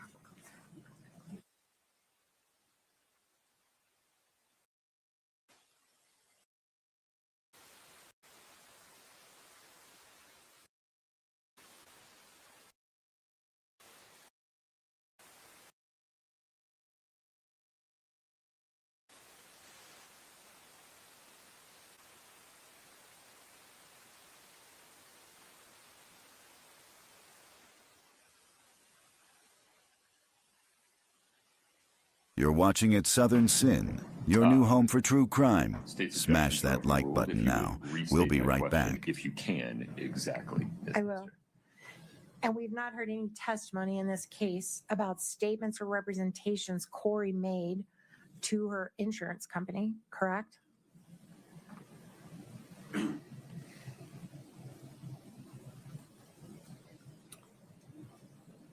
Not statements. We've heard evidence about it. Okay. And with respect to the forgery count, we've not heard any testimony one way or the other whether Eric gave Kouri permission to sign his name on documents, have we? I don't think that's required to meet the forgery statute. Have we heard anything about that? Do you know one way or the other whether Eric allowed Kouri to sign his name on documents as a married couple? No, but that's still signing someone else's name, even if they give you permission, purporting it to be somebody else's signature. Okay, well, the judge is going to instruct the jury on what the law is about that. But what I'm asking you is, as the investigator, do you have any knowledge one way or the other if Eric ever said to her, hey, it's okay with me, sign my name, I don't have time to deal with it? I don't know. And in fact, what we have heard is that he did give her at least one power of attorney at some point years ago, right? Objection. Well, not objection. May we approach? Sure. Thank you.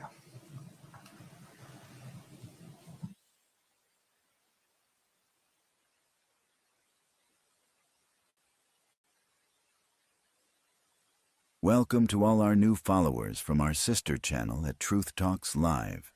You're watching at Southern Sin, your home for true crime. Hop over and hit that subscribe button.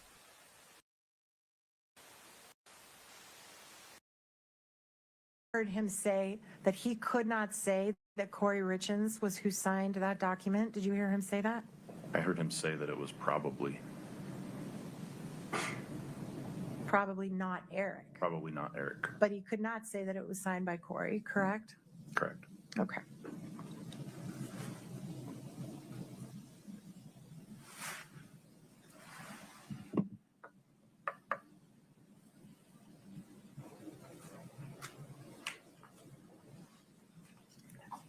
I think that's it. I appreciate your patience. Thank you, Detective. Thank you, Your Honor. We tender the witness. Mr. Bloodworth, within the scope of cross, please.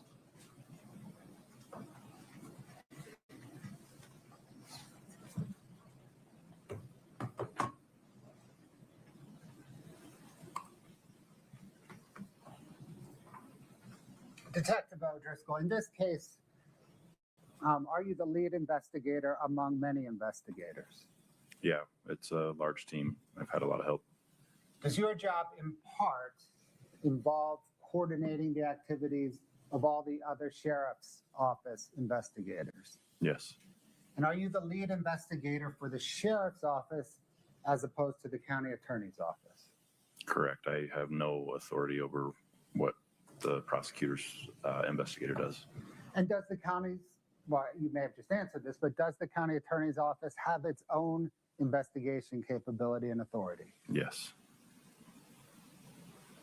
Is it your job as lead investigator to be omniscient regarding every investigative detail in this case, to include details of the county attorney's investigation? no, I can't know every single detail. It's, as defense knows, terabytes of information. And in early 2023, was your personal investigative focus on determining the source of the fentanyl that caused Eric Richins' death? Yes, because like I said at the beginning, I came into the investigations division as a narcotics officer. Before I became the lead investigator on this case, that was our focus, is investigating drug-related crimes. In early 2023, did the sheriff's office have a digital forensics capability even remotely close to the capabilities of Mr. Cotodimos? No, that's why we hired him. And in early 2023, did the sheriff's office have any forensic accounting capability whatsoever? In which year? Which date did you say? Early 2023. They had a little. I mean, how early? Not until March and April. Well, let me ask you this. January, zero. And any forensics accounting capability close to that of Brooke Carrington? Oh, I'm sorry. Did you say forensic accounting? Forensic accounting. I'm sorry. I misheard. I thought you said digital forensics. No, the sheriff's office has no experts in forensic accounting. And is part of the reason that they have no forensics accounting experts and minimal digital forensics experts because you have a small office, right? Yeah, it's relatively small. Did the county attorney's office become involved in this case in early May of 2023 when me charged Kouri Richins? Yes, we only met with the prosecutors about a week before to give them our probable cause information. Subsequent to charging Ms. Richins, did the county attorney's office engage Mr. Cotodimos and Ms. Carrington? Yes. And is Mr. Cotodimos the investigator who analyzed the digital forensics, including cell tower mapping and cell phone data? Yes. And was it Ms. Carrington that investigated and analyzed the forensic accounting, including the closing on the Midway Mansion? Yes. And does the state provide the material from each of their investigations to the defense in discovery? As far as I know, yes. Do you recall in cross-examination when defense counsel picked a sentence from a May 2023 interview of Carmen Lauber, where it was either you or Detective Maynard told Carmen Lauber that she was something like the biggest piece of the puzzle? Yes, I remember that. What was the context of that comment? She said something about, can we just lay out all the information, all the pieces in front of us? Because we were trying to establish a timeline. And we told her, you're the biggest piece. You're the biggest part of the information that we don't know. And She did- had the information. Sorry, I didn't mean to interrupt you. And did that context involve a piece of the drug purchase timeline rather than a piece of this whole giant case? Correct. The timeline of her involvement, not necessarily the entire case.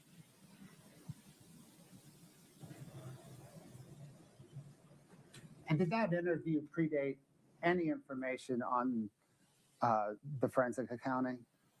Yes. And We did it, didn't even get into that until well after. and did it predate any of Mr. Kotodimos' investigation? Yes.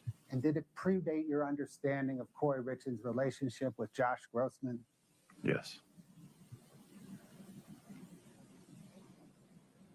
Do you recall whether that empty 2016 hydrocodone bottle that went with Eric Richins' body to the medical examiner's office, was discarded by the medical examiner's office in August of 2022? Back to hearsay.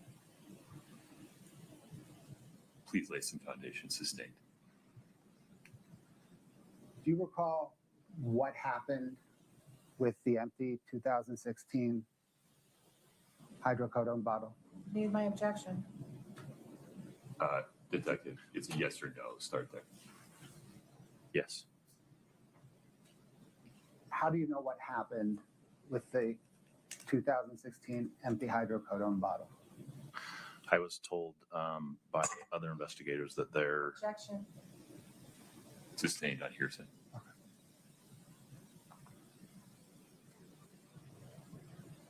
Did you or Detective Maynard give Carmen Lauber a ride to anywhere other than Wasatch County Drug Court or her attorney's office? just here to this building To this building? to or meet this with prosecutors or talk with her attorney. They're here. Can investigators force anyone to speak with them if that person does not want to speak with them? No. Can investigators seize someone's cell phone without a warrant based upon probable cause? No. It has to be consent or a warrant. At any time, have you believed that the walk the dog letter gave you probable cause to seek a warrant to seize Ronald Darden's cell phone? No, it didn't contain enough information for me to have gotten a warrant. Did your investigation determine that the EpiPens recovered from the Richins home were for one of the Richins children? Yes. The gift image, the one with Kevin Spacey that says idiots, idiots everywhere. Is that from the TV show House of Cards? From my understanding, yes. Thank you.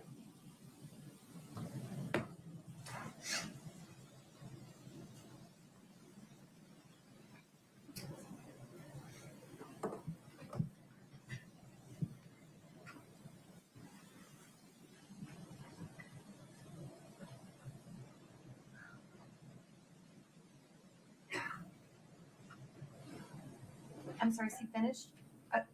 We have no further questions. Thank you. May we release this witness? Yes, Your Honor. Mr. Bloodworth. Yes, Your Honor. Detective O'Driscoll, you are free to go. You are released from any subpoena. Thank you. Thank you, sir.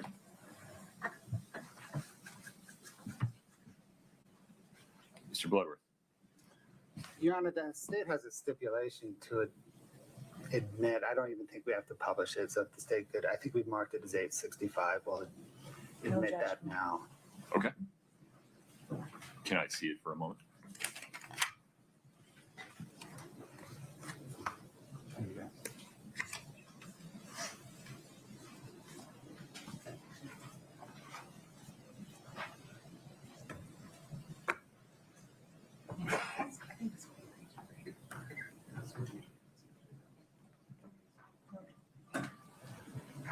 Your Honor, ma'am. Please.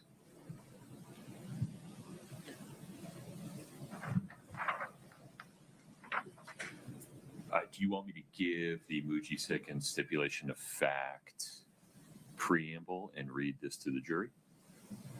Or do you want to just admit it?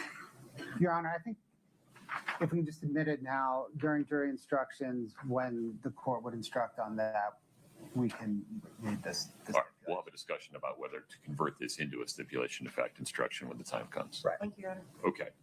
States Exhibit 8-65, titled Stipulation of Fact, is admitted by stipulation between the parties.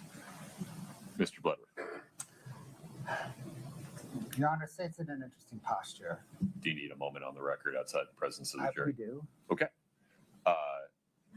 I think this would be an appropriate time to just set a schedule for the rest of the day. Are we going to be able to, it seems likely to me, you tell me, that we'll be taking a recess now, but not coming back for about 90 minutes. Does that sound about right? Your Honor, that's my sense of it.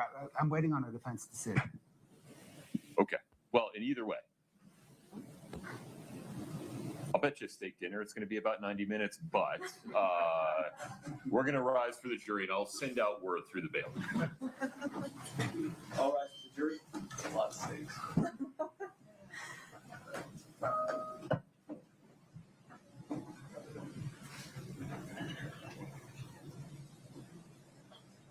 We have lunch coming today, right? Okay, very good.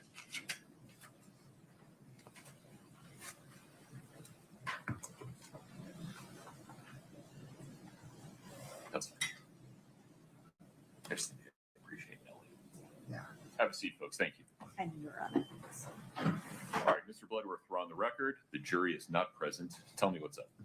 Your Honor, the state's waiting on the defense's decision regarding the Norris matter, because if they want to proceed in one fashion, the state will call some additional witnesses in its case in chief. If they want to proceed in another fashion, then the state will rest. This is what I was trying to tease out, and I apologize for not being more specific.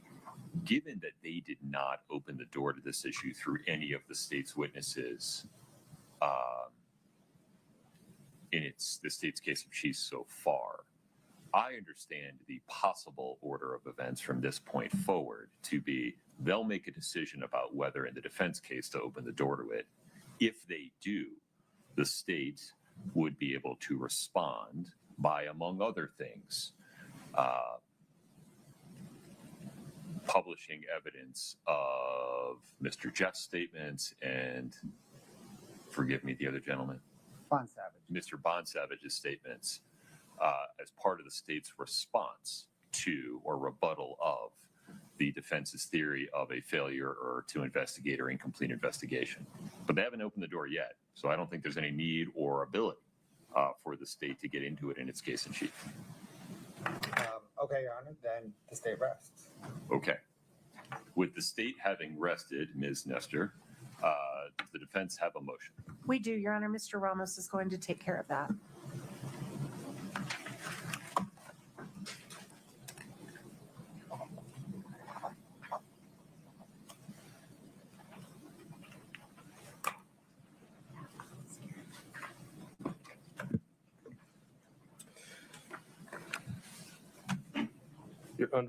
Your Honor, under both Rule 17-0 as well as 77-17-13, discharge for insufficient evidence, the defense presents the following and moves for a directed verdict. At the conclusion, this is just for the record, Judge, as Your Honor knows, at the conclusion of the evidence by the prosecution, which has just been done, the court may issue an order dismissing any information or indictment or any count thereof upon the ground that the evidence is not legally sufficient to establish the offense or offenses charged therein or any lesser included offense. Judge, based on the evidence that has been presented over the past 10 days or so, including all inferences, of course, that can be reasonably drawn from the evidence, it is the position of the defense that some evidence exists from which a reasonable jury could find that some, however, not all of the elements of the crimes that have been proven beyond a reasonable doubt. In terms of the sufficiency of the evidence, Judge, I'll start backwards, starting with count 5. With regards to the forgery, even looking at all the inferences in favor of the state, we do not believe that the state has proven a specific intent to defraud as it relates to the forgery. There's no proof that the signature was done without Eric's authority. And even assuming that the defendant, Ms. Richins, signed on behalf of Eric with or without permission, that itself does not conclusively presume that because she signed the name of Eric, that a forgery has occurred.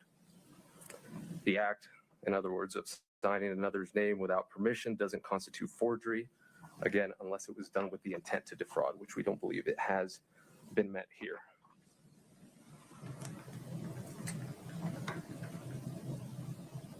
In terms of count 4, and forgive me, Judge, the way I'm approaching this is based primarily on the information, the criminal information, as the facts were laid out there. It was a bit difficult to follow through the testimony as to exactly what the state's position is.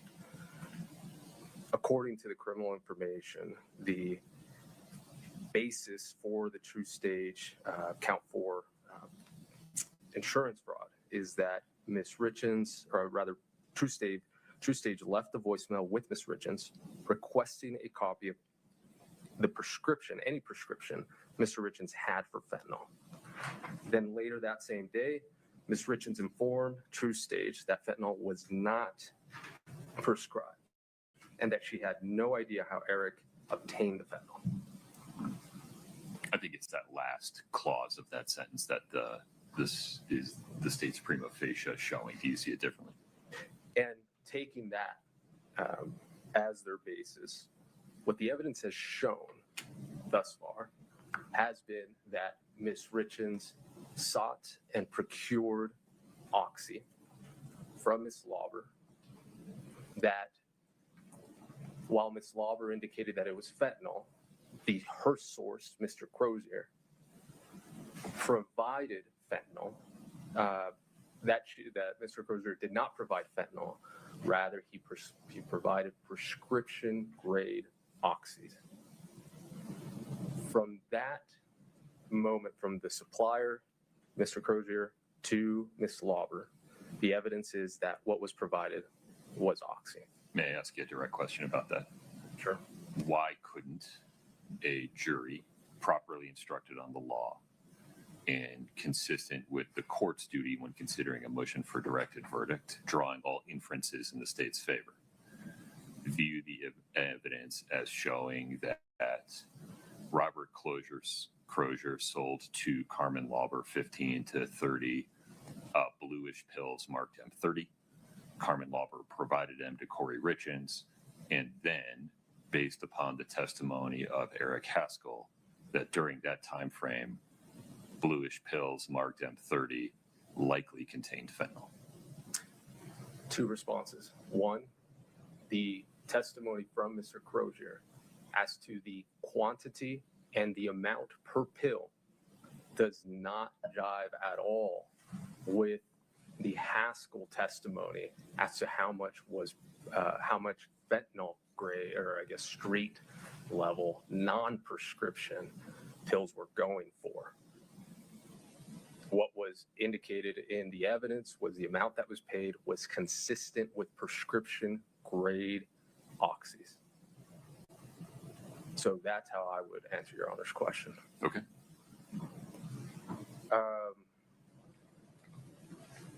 Count 3, as I understand it, is that Ms. Richins, again, according to the criminal information,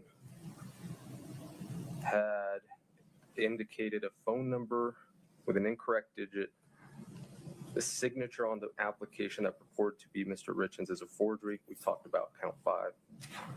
And then in the context, I think it was also the P.O. box. I imagine they were trying to establish that Mr. Richins didn't have access to that or something to that effect.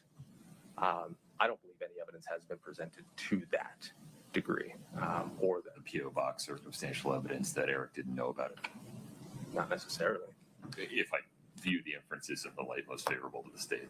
And even with that, Judge, I mean, there was no evidence presented at all that from the Postal Service or anybody saying that Mr. Richins had no idea that that P.O. box existed.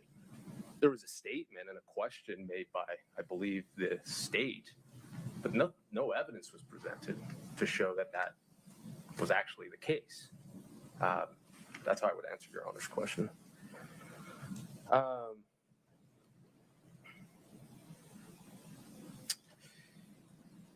Also, an interesting point. Term life insurance, at the moment that she allegedly signed on behalf of Eric and was submitted and was paid from her account, I am not certain that Your Honor could find that that term life insurance actually had value.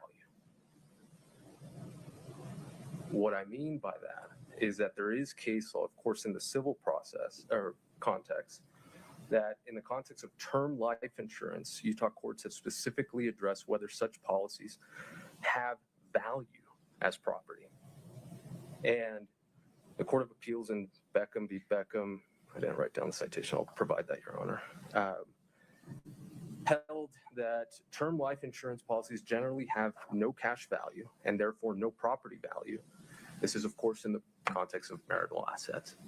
So I bring that up. I think that's an interesting point. Obviously, it was marked for $100,000, but the actual value of that, I don't know, it raises an interesting issue. Doesn't the statute talking about the elements of that particular crime for count 3 talk about property, money, or things obtained or sought to be obtained? Correct. And that was going to be my last point, is at that moment, what the state needed to provide or prove, put forth evidence, is that at the moment that Ms. Richins allegedly signed on behalf of Mr. Richins for $100,000 term life insurance, that at that moment she knew that she was going to attempt to take her husband's life. And I don't believe they've met that, Judge. That's how I would answer that. Okay. With regards to count 2 and 1, most of these arguments overlap, but I will attempt to keep them separate, Judge.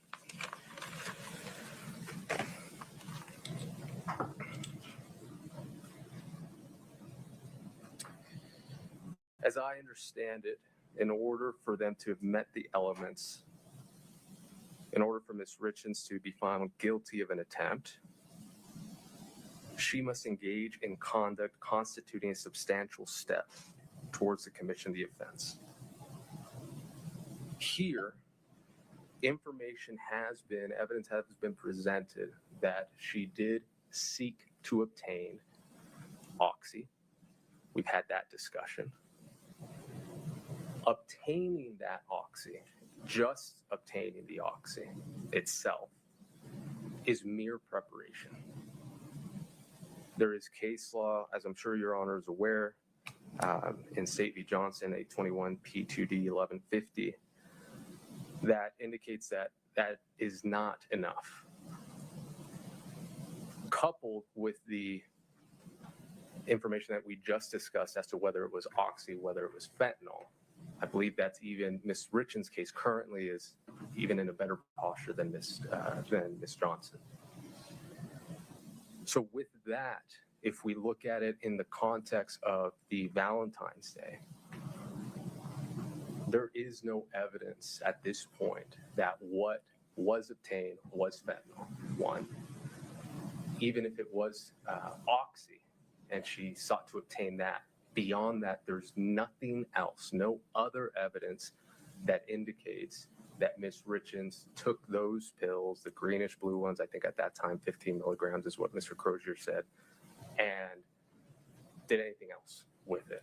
I think the evidence as to Mr. Richins ingesting a sandwich is clear. In terms of Ms. Richins picking it up, absolutely. That his reaction was a result of that and not anything else, I believe that the evidence is scant. Your Honor has a question. No, I'm following. I will say that even in the Johnson case, the evidence was clear that the defendant in that case had actually obtained a specific type of drug, methamphetamine.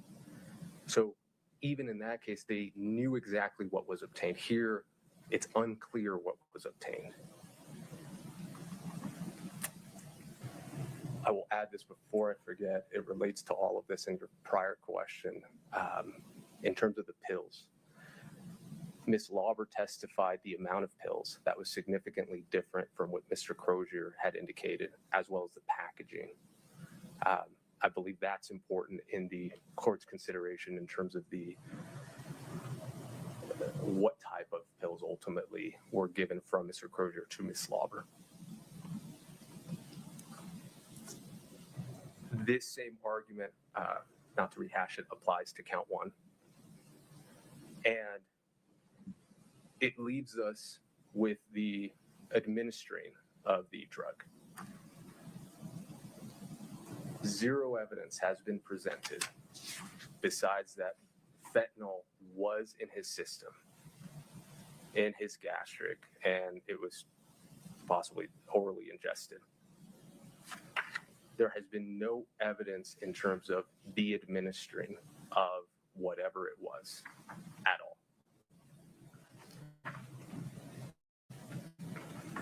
Judge, for those reasons, the defense requests that Your Honor exercise your duty under both the Rule 17 as well as the code, and we move for directed verdict on those counts, Judge, for those reasons, unless Your Honor has any questions. I do not. You'll get the last word. Thank you.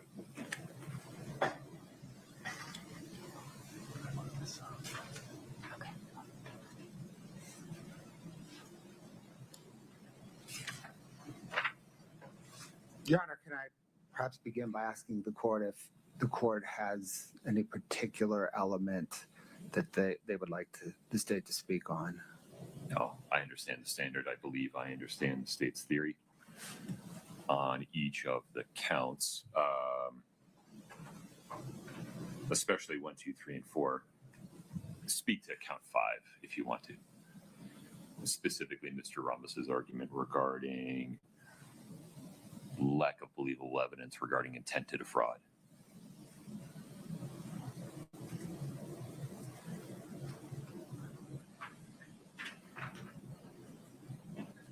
Your Honor, it ties into count 3, right? It's the same insurance. This is the $100,000 true stage policy.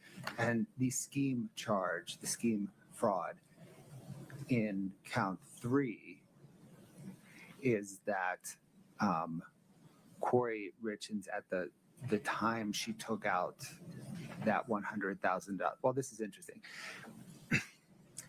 The timing doesn't matter for count 3, but the timing does matter for count 5. That as it relates to count 5, at the time she forged Eric Richins' signature, she intended to defraud. I think the evidence that supports her intent is the fact that nothing on the face of the application indicates that Eric would know of this application, right? The mailing address, the email address, the phone number, everything, the payment, everything comes back to Kouri Richins. And she signed this, I think it was late January 2023, at a time when she had... January 29, 2022, correct? I'm sorry, 2022.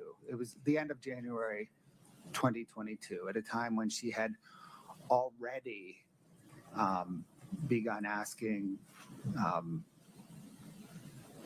Hayden Jeffs and Carmen Lauber for drugs of some sort, at a time when she had already expressed her interest in starting a fresh life with Josh Grossman, and at a time when,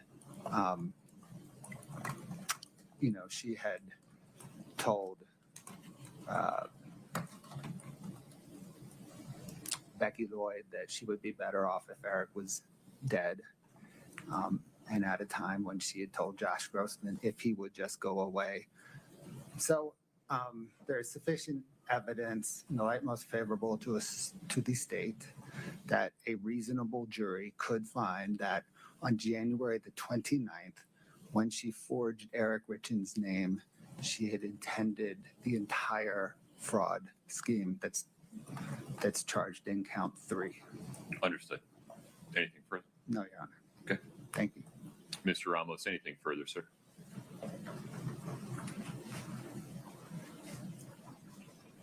Just briefly, and this is, of course, Mr.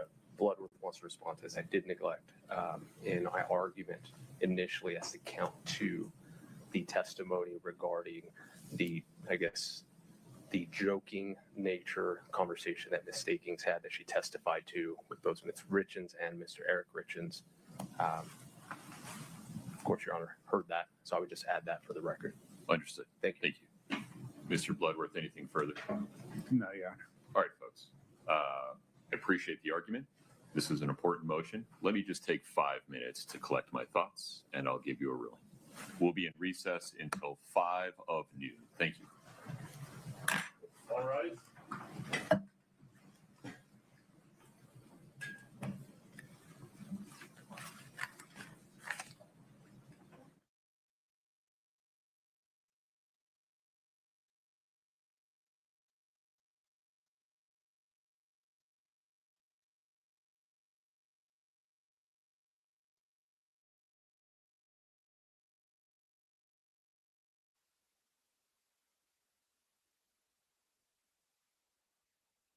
You're watching at Southern Sin, your new home for true crime. Smash that like button now. We'll be right back.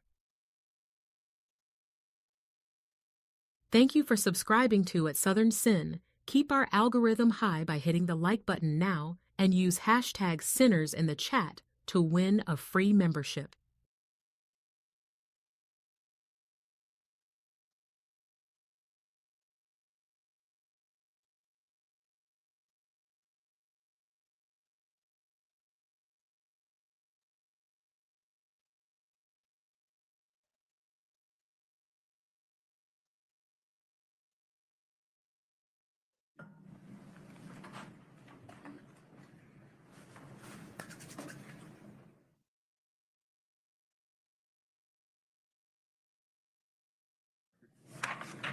Okay.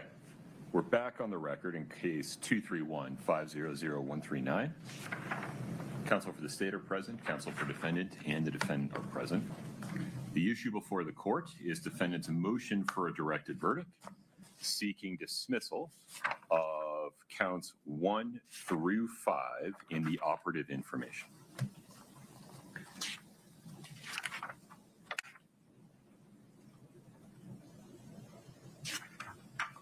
It has long been established that the elements needed to make out a cause of action may be proven by direct and by circumstantial evidence. And if there is any evidence, however slight or circumstantial, which tends to show guilt of the crime charged or any of its degrees, it is the trial court's duty to submit the case to the jury. When evaluating a motion for directed verdict, the court is not free to weigh the evidence and thus invade the province of the jury, whose prerogative it is to judge the facts. Rather, the court's role is to determine whether the state has produced believable evidence on each element of the crimes from which a jury, acting reasonably, could convict the defendant. Not will, not would, but could. Moreover, the evidence must be viewed in the light most favorable to the state. Applying these legal principles as announced by the Utah Supreme Court in State versus Montoya, 2004 UT 5. The court finds that the state has established a prima facie case against defendant Kouri Richins by producing believable evidence of each element of each crime charged in the operative information. Defendant's motion for directed verdict is respectfully denied. Ms. Nestor, you asked for time to speak with your client to make some strategic decisions. Is between now and 1 p.m. sufficient time? Yes, Your Honor. Okay. Mr. Bloodworth, anything further before we recess until 1 o'clock? Nothing further, Your Honor. Ms. Nestor. No, sir. All right. We'll be in recess until 1 p.m., just confirming that to the extent the defendant will be putting on evidence and calling witnesses, you have a couple in the wings. Is that Yes. correct? Yes, sir. Okay, 1 p.m. Thank you for your time. Court's in recess.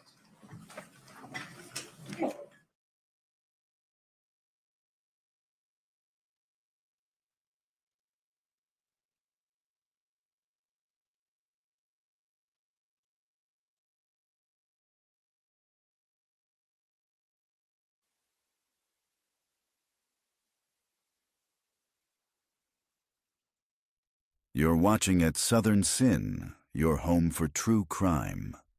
Court will begin shortly. Don't go anywhere.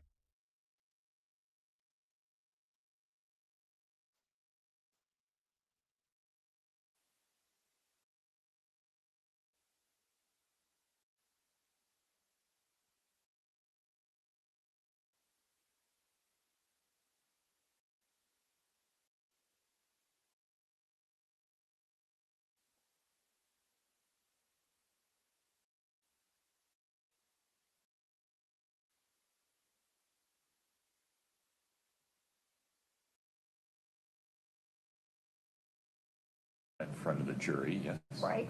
Okay. I agree. I just want to make sure you've consulted with your client about this. Absolutely. Is now an appropriate time to get a waiver of Ms. Richins' right to testify on the record? Yes. Yes, you can. Okay. You've consulted with Ms. Richins about her, or advised Ms. Richins about her right to testify, correct? At length. Okay. Ms. Richins, may I ask you 2 direct questions? Yes. Do you understand that you have the right to testify at trial? Yes, I do. Are you following your attorney's advice and waiving your right to testify at trial? Yes, I am. I accept your waiver. I find it's knowing and voluntary. Yeah. Okay, thank you. Anything further on the record, Ms. Lewis? No, Your Honor. Mr. Bloodworth, how would you propose we proceed from here for the rest of today? So let me backtrack a little bit on your earlier question. I think I should then rest in front of the jury. Understood. The defense can then rest in front of the jury. I think then for the rest of today, and I propose tomorrow, the court recess. And that we begin, the parties can work on jury instructions perhaps today or tomorrow, but then we instruct and close on Monday. My face is not telegraphing any opinion one way or the other. I'm just waiting for a response. I don't think we have a problem with that. I thought we were thinking it might make sense to get the jury instruction conference out of the way and then. I agree with you. May we do it tomorrow? Give the counsel, both sides, a chance to talk to each other about any additional instructions you think might be necessary, narrow any differences or discuss any differences you have regarding any of those, and we can have that conference tomorrow. Yeah. Yes, that's fine. Okay. So we'll talk about scheduling about that. Just want to make sure we're all comfortable with the jury being out in the wild between now and Monday morning. Yes? Yes. Yes, sir. Okay. Okay. All right. Are we ready for the jury? Mr. Bloodworth? Yes, sir. Ms. Lewis? Yes, sir. Okay.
Please have a seat as you come in.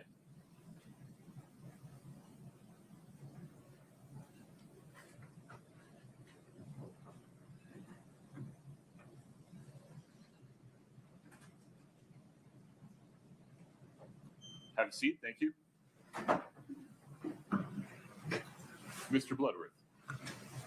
Your Honor, the state rests its case. Very good. Ms. Lewis. Your Honor, after consulting with our client, the defense rests. Understood. Thank you. Ladies and gentlemen, there is some legal work that I need to do with counsel in this case to get from here to the next stage.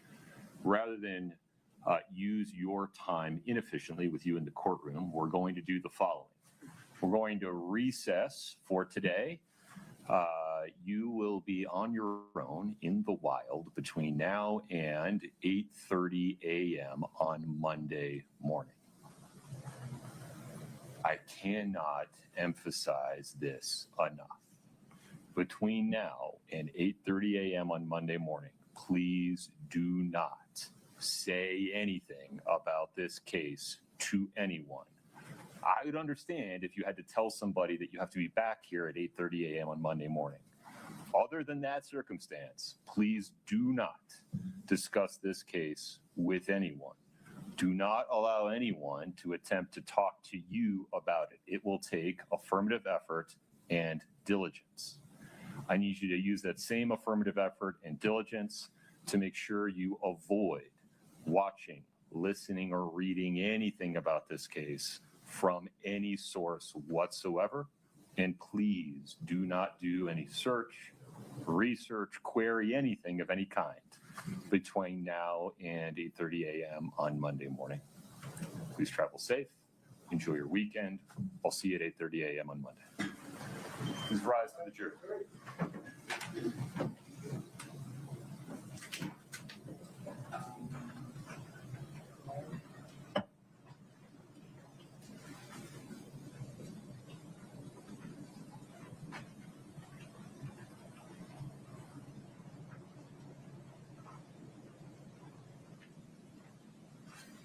All right, folks, have a seat.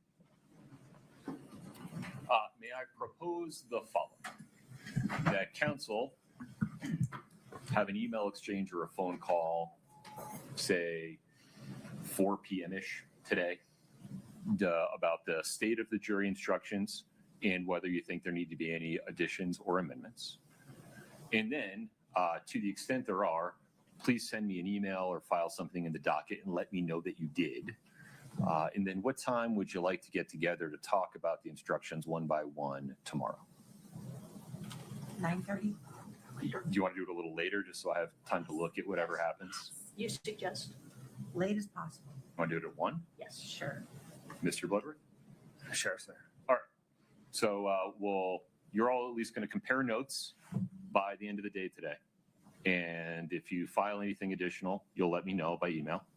And I'll plan on being back on the record with you all 1 p.m. tomorrow. Mr. Bloodworth, anything else today? No, Your Honor. Ms. Lewis? No, Your Honor. Okay. Ms. Richins, 1 p.m. tomorrow. The court is in recess. Thank you. All rise.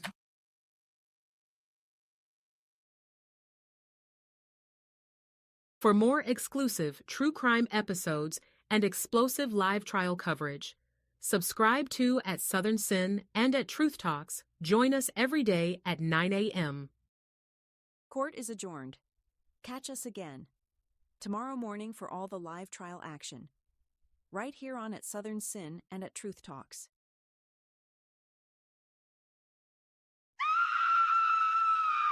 True crime just got darker. Catch the full episode on the link above. Subscribe to at Southern Sin today and hit the notification bell for more live original episodes Wednesdays at 8 p.m.